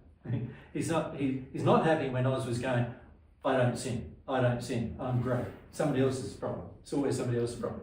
He's not happy there. But when he feels Oz has a direct desire to look at himself and find his own sin, now God's going, I can help now. I can help you through this process. Now, God can tell you even through the conscience what every one of them is. But of course, when you're very steeped in your sin, a lot of times, as we've seen, you don't really even want to know what they are. And remember the feeling we had earlier with the pets and everything. You don't want to even feel about it. There's this anger and resistance and judgment about looking at what the loving thing might be, even on simple issues. Imagine how it's going to be with issues that are our very life and our very, that our whole heart loves. It's going to be pretty tough, right? And to get from awareness, which is where you're starting at, to awakening is going to be a process. And you're not going to be over it in one night. You want to be over it in one night. No, I know you can't, because my whole life I've been doing that. That's right. Yeah. And also, it's not only that it's your whole life, but also during your formulating years, your entire brain and every way you were wired, emotionally wired and intellectually wired through this process was affected by the education you had. Right? So you're already, you can say it's like a runaway train. Reprogramming, that's what I call it. That's right, it is in a lot of ways. It's a runaway train that you're going to have to learn how to stop and then push backwards. Right? And the pushing back only happens through feeling. That's right. Yeah. It only happens through going through the feelings. So you're going to have to learn how to stop the sin, and you're going to have to learn, in other words, not continue to engage it. Because every time you continue to engage it, you're just living in the addiction of the sin. Right? So even today, even in your questions, you're still engaging the same sin, right? And I'm not saying your questions are the sin, it's the feeling you have about it that is the sin. So now what's developing is even a fear about dealing with things in a that might take you the next 10 years to do. Many of you, when I say to you, like the average person who hears divine truth, takes 15 years to become aware of the fact that they sin in an emotional manner. Normally takes the average person around 15 years to do that, right? So when you hear that, you go, 15 years, like 48, 15, 62, like 63, what? Like I'm not going to be 63 until I've like aware of how I sin, like, and most people when they hear that, they get in a panic. They go, but I want it faster, I need it faster. Well, it's going to be as fast as you make it, but it's also going to take some time, and you're going to have some compassion, and you're going to have some dedication about doing it. Like I've said to you, I've been doing it for 28 years, right? So 15 is not very long. No, at least intellectually, I feel that this is a process for you the rest of your life, right? It's for the rest of your existence. Well, no, it's not, because your sin is, you're going to get to a point where you no longer have any. Right. So, fortunately, because otherwise it would be the rest of your life, right? No, what happens is that when you become dedicated to dealing with it, you'll find it's like emptying a bucket. Imagine you got a bucket full of water, and I just tip it a little bit, and just a drip comes out. So let's imagine the bucket of water is my sin. So I just tip it a little bit, and the drip comes out, and I go, that's enough now for this year. Right? I need a chocolate. I need to commit a few other sins now to compensate. Now, if you commit more sin, obviously the bucket's going to get more full of water. You follow? But let's say I've got to. You can see I've got to stop pouring water in. So in other words, I've got to stop pouring the sin in. In other words, I've got to stop my sin, whatever way I can. Right? So if I notice one, stop doing it. Right? That helps. But there's all this sin inside of me that is all about beliefs and feelings, and there's a link between my beliefs and my feelings. And if I just tip out a little tiny drip of feelings once a year, and I've got a bucket full, then obviously it's going to take me like thousands of years probably to empty the bucket, right? But if I'm prepared to actually like tip the bucket so that it's always flowing, can you see it's not going to take that many years and the bucket's going to be empty, right? And in particular, if I stop putting new sin in, because you can imagine you're tipping out a sin, but you're putting a new one in. You're tipping out a sin. Can you see under those circumstances, it's going to be like a never-ending thing, isn't it, that you'll feel? But if you can tip out the sin and pray for love, then you'll get into a higher state of love that's more in harmony with God. And as a result of that, you'll be less inclined to sin again, right? So you will actually stop the tipping in the sin into the bucket. And by tipping it out, in other words, being prepared to go through the discovery, awareness, right the way through to awakening and repentance for your sin, then you're going to have the bucket empty. Once the bucket's empty of your sin, there's no more sin. It's not a never-ending process. Well, when I said never-ending, I meant going through the spheres. Right? It's always a process of improvement. That's what I meant by but even that is not true. Okay. Because you get to a stage where you have no fear. Spheres, he said spheres. Spheres. No, I get what you mean. But you get to a stage where you've got to the stage where you're now at one with God. Now, every bit of progress is a joy. Okay. It's not a... when you're dealing with your sin, it's oftentimes, because there's a lot of judgment of your sin, there's a lot of criticism of it, there's a lot of internal guilt, there's a lot of bad feelings, shame, and other feelings that you're going to have to feel. And so it's a lot of times. And you get to a point where it's not anymore, but you still feel like desirous now. So you feel, you beauty, I found another thing, and isn't that great? I found another thing, and another thing, and another thing. This is good, this is good. So you get to that stage where you love the truth, of who you've become, even though there's sin in it. And in that place, now you go faster. Because now you're not resisting everything, right? Now you're proactively enjoying the process of growth. You follow? So you go faster. So you're tipping out the bucket faster, right? Then you get to a point where you're sort of like in a wonder about the whole thing. It's like, man, it's amazing. Like in this process, I'm also discovering myself and discovering who I really am and my nature.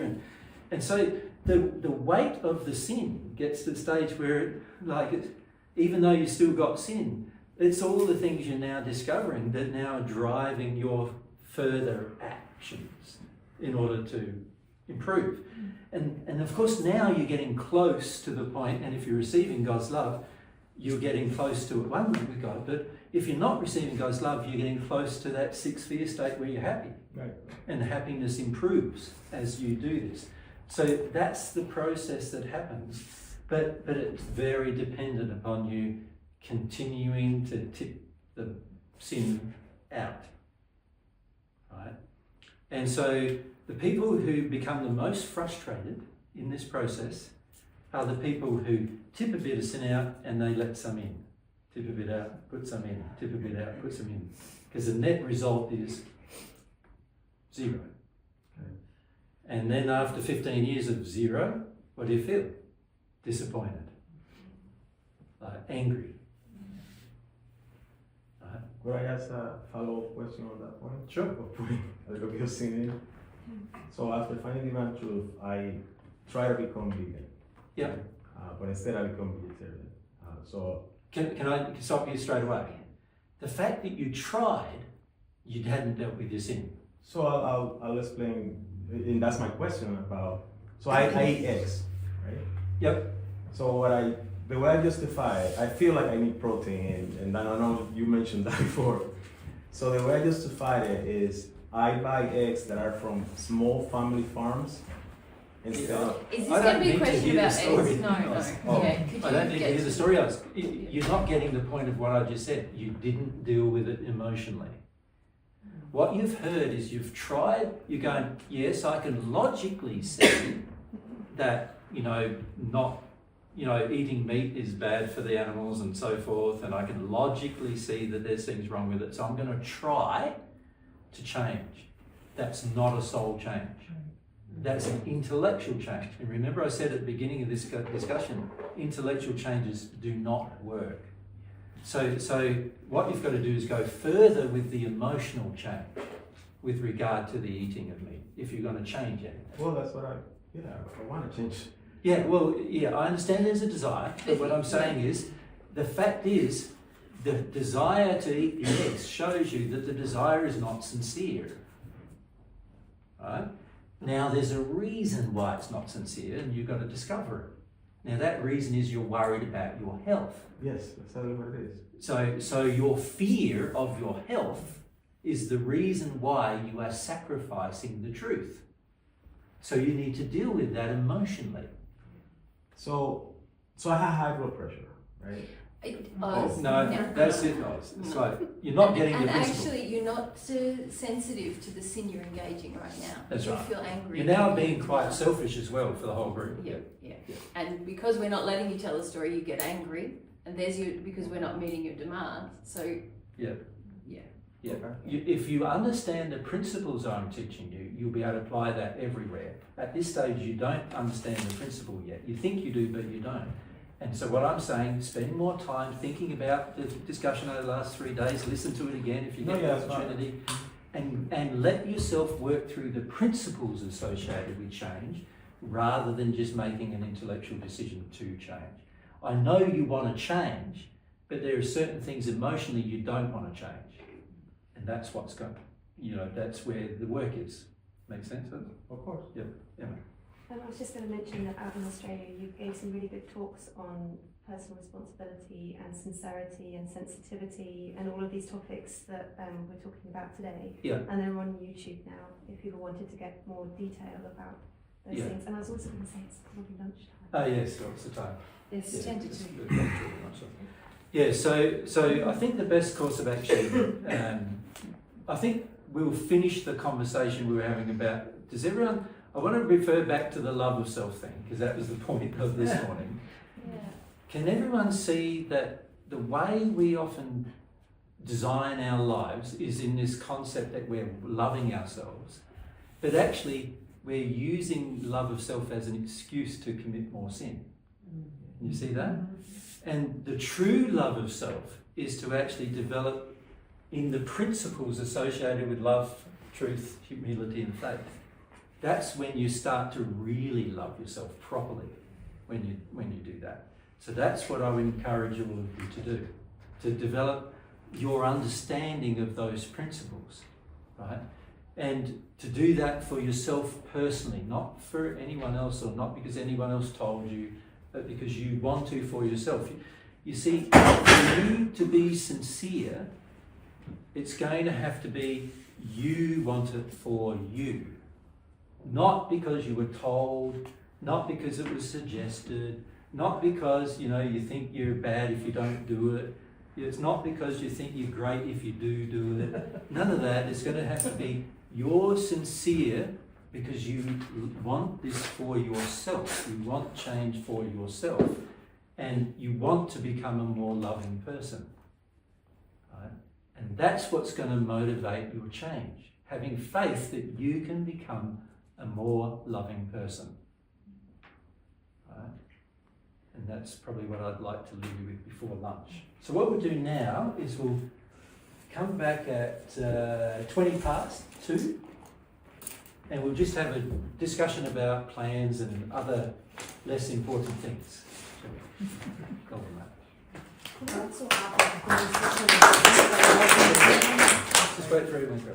Sorry, I just wanted to say, could we also add like an example with children in all this? Because sometimes when you have children, self-love, like it looks slightly different. I would say. No? I don't think it does. Oh, okay. Yeah. It's the same. It's exactly the same, yes. Okay. And so we have talked about it with others at other times, so So we probably won't have the time to do that today. Yeah. When did we talk about that too? Is that on this trip? Many times, I guess. Yeah, anytime. Hey, can I just stop all of you? You're all very disrespectful. Just stop for a moment. Just wait till we're done. Then you can go. Right. Can No, we I said finish? then I'm going to listen to the videos from last week. Okay. Yeah. So, but after this, after now, we're going to discuss other matters. Yep. Yep. So you're all good with that? Yeah. Okay. Now, one thing I've noticed with this group is that we often are continuing talking, and you're often off talking with yourself and doing other things, and that's quite disrespectful of Mary and I, to be honest, and our time. And so, can you please deal with that? It's a sin. Please deal with it. We're not very attracted to groups who are disrespectful to us. Can you understand? Yes. And you can see why, surely. Because we feel like, well, if you can't, even stay quiet until we're done, then something's wrong, isn't it?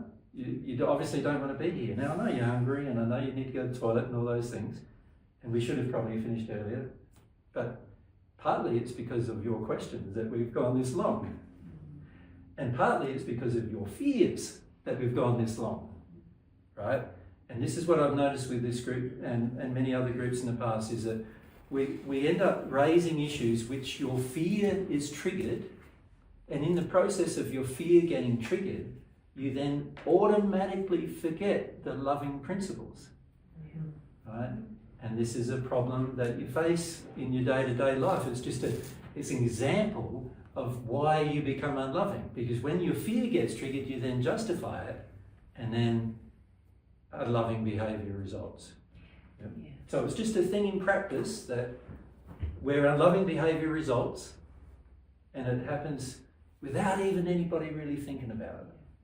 And it's a product of your sin fighting for yourself when you want a particular answer just on that particular issue. And one day in your future, and I say this not to make you feel embarrassed or ashamed or anything, but one day in your future, you'll look back on this day and you'll think, wow, I really wanted to talk about veganism or pets, and actually Jesus was trying to teach me the principle that would help me solve every little issue in my life.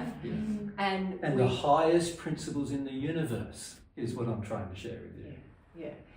And once I grasped those principles, all those other little things felt very easy to deal with and insignificant. So it's just something to remember, that if you get the principle and if you get the relationship with God, a lot of these things, you'll just feel your feelings about them. You'll feel your fear, you feel your panic, you feel your worry, you feel your shame, your sadness, whatever, and it will be solved.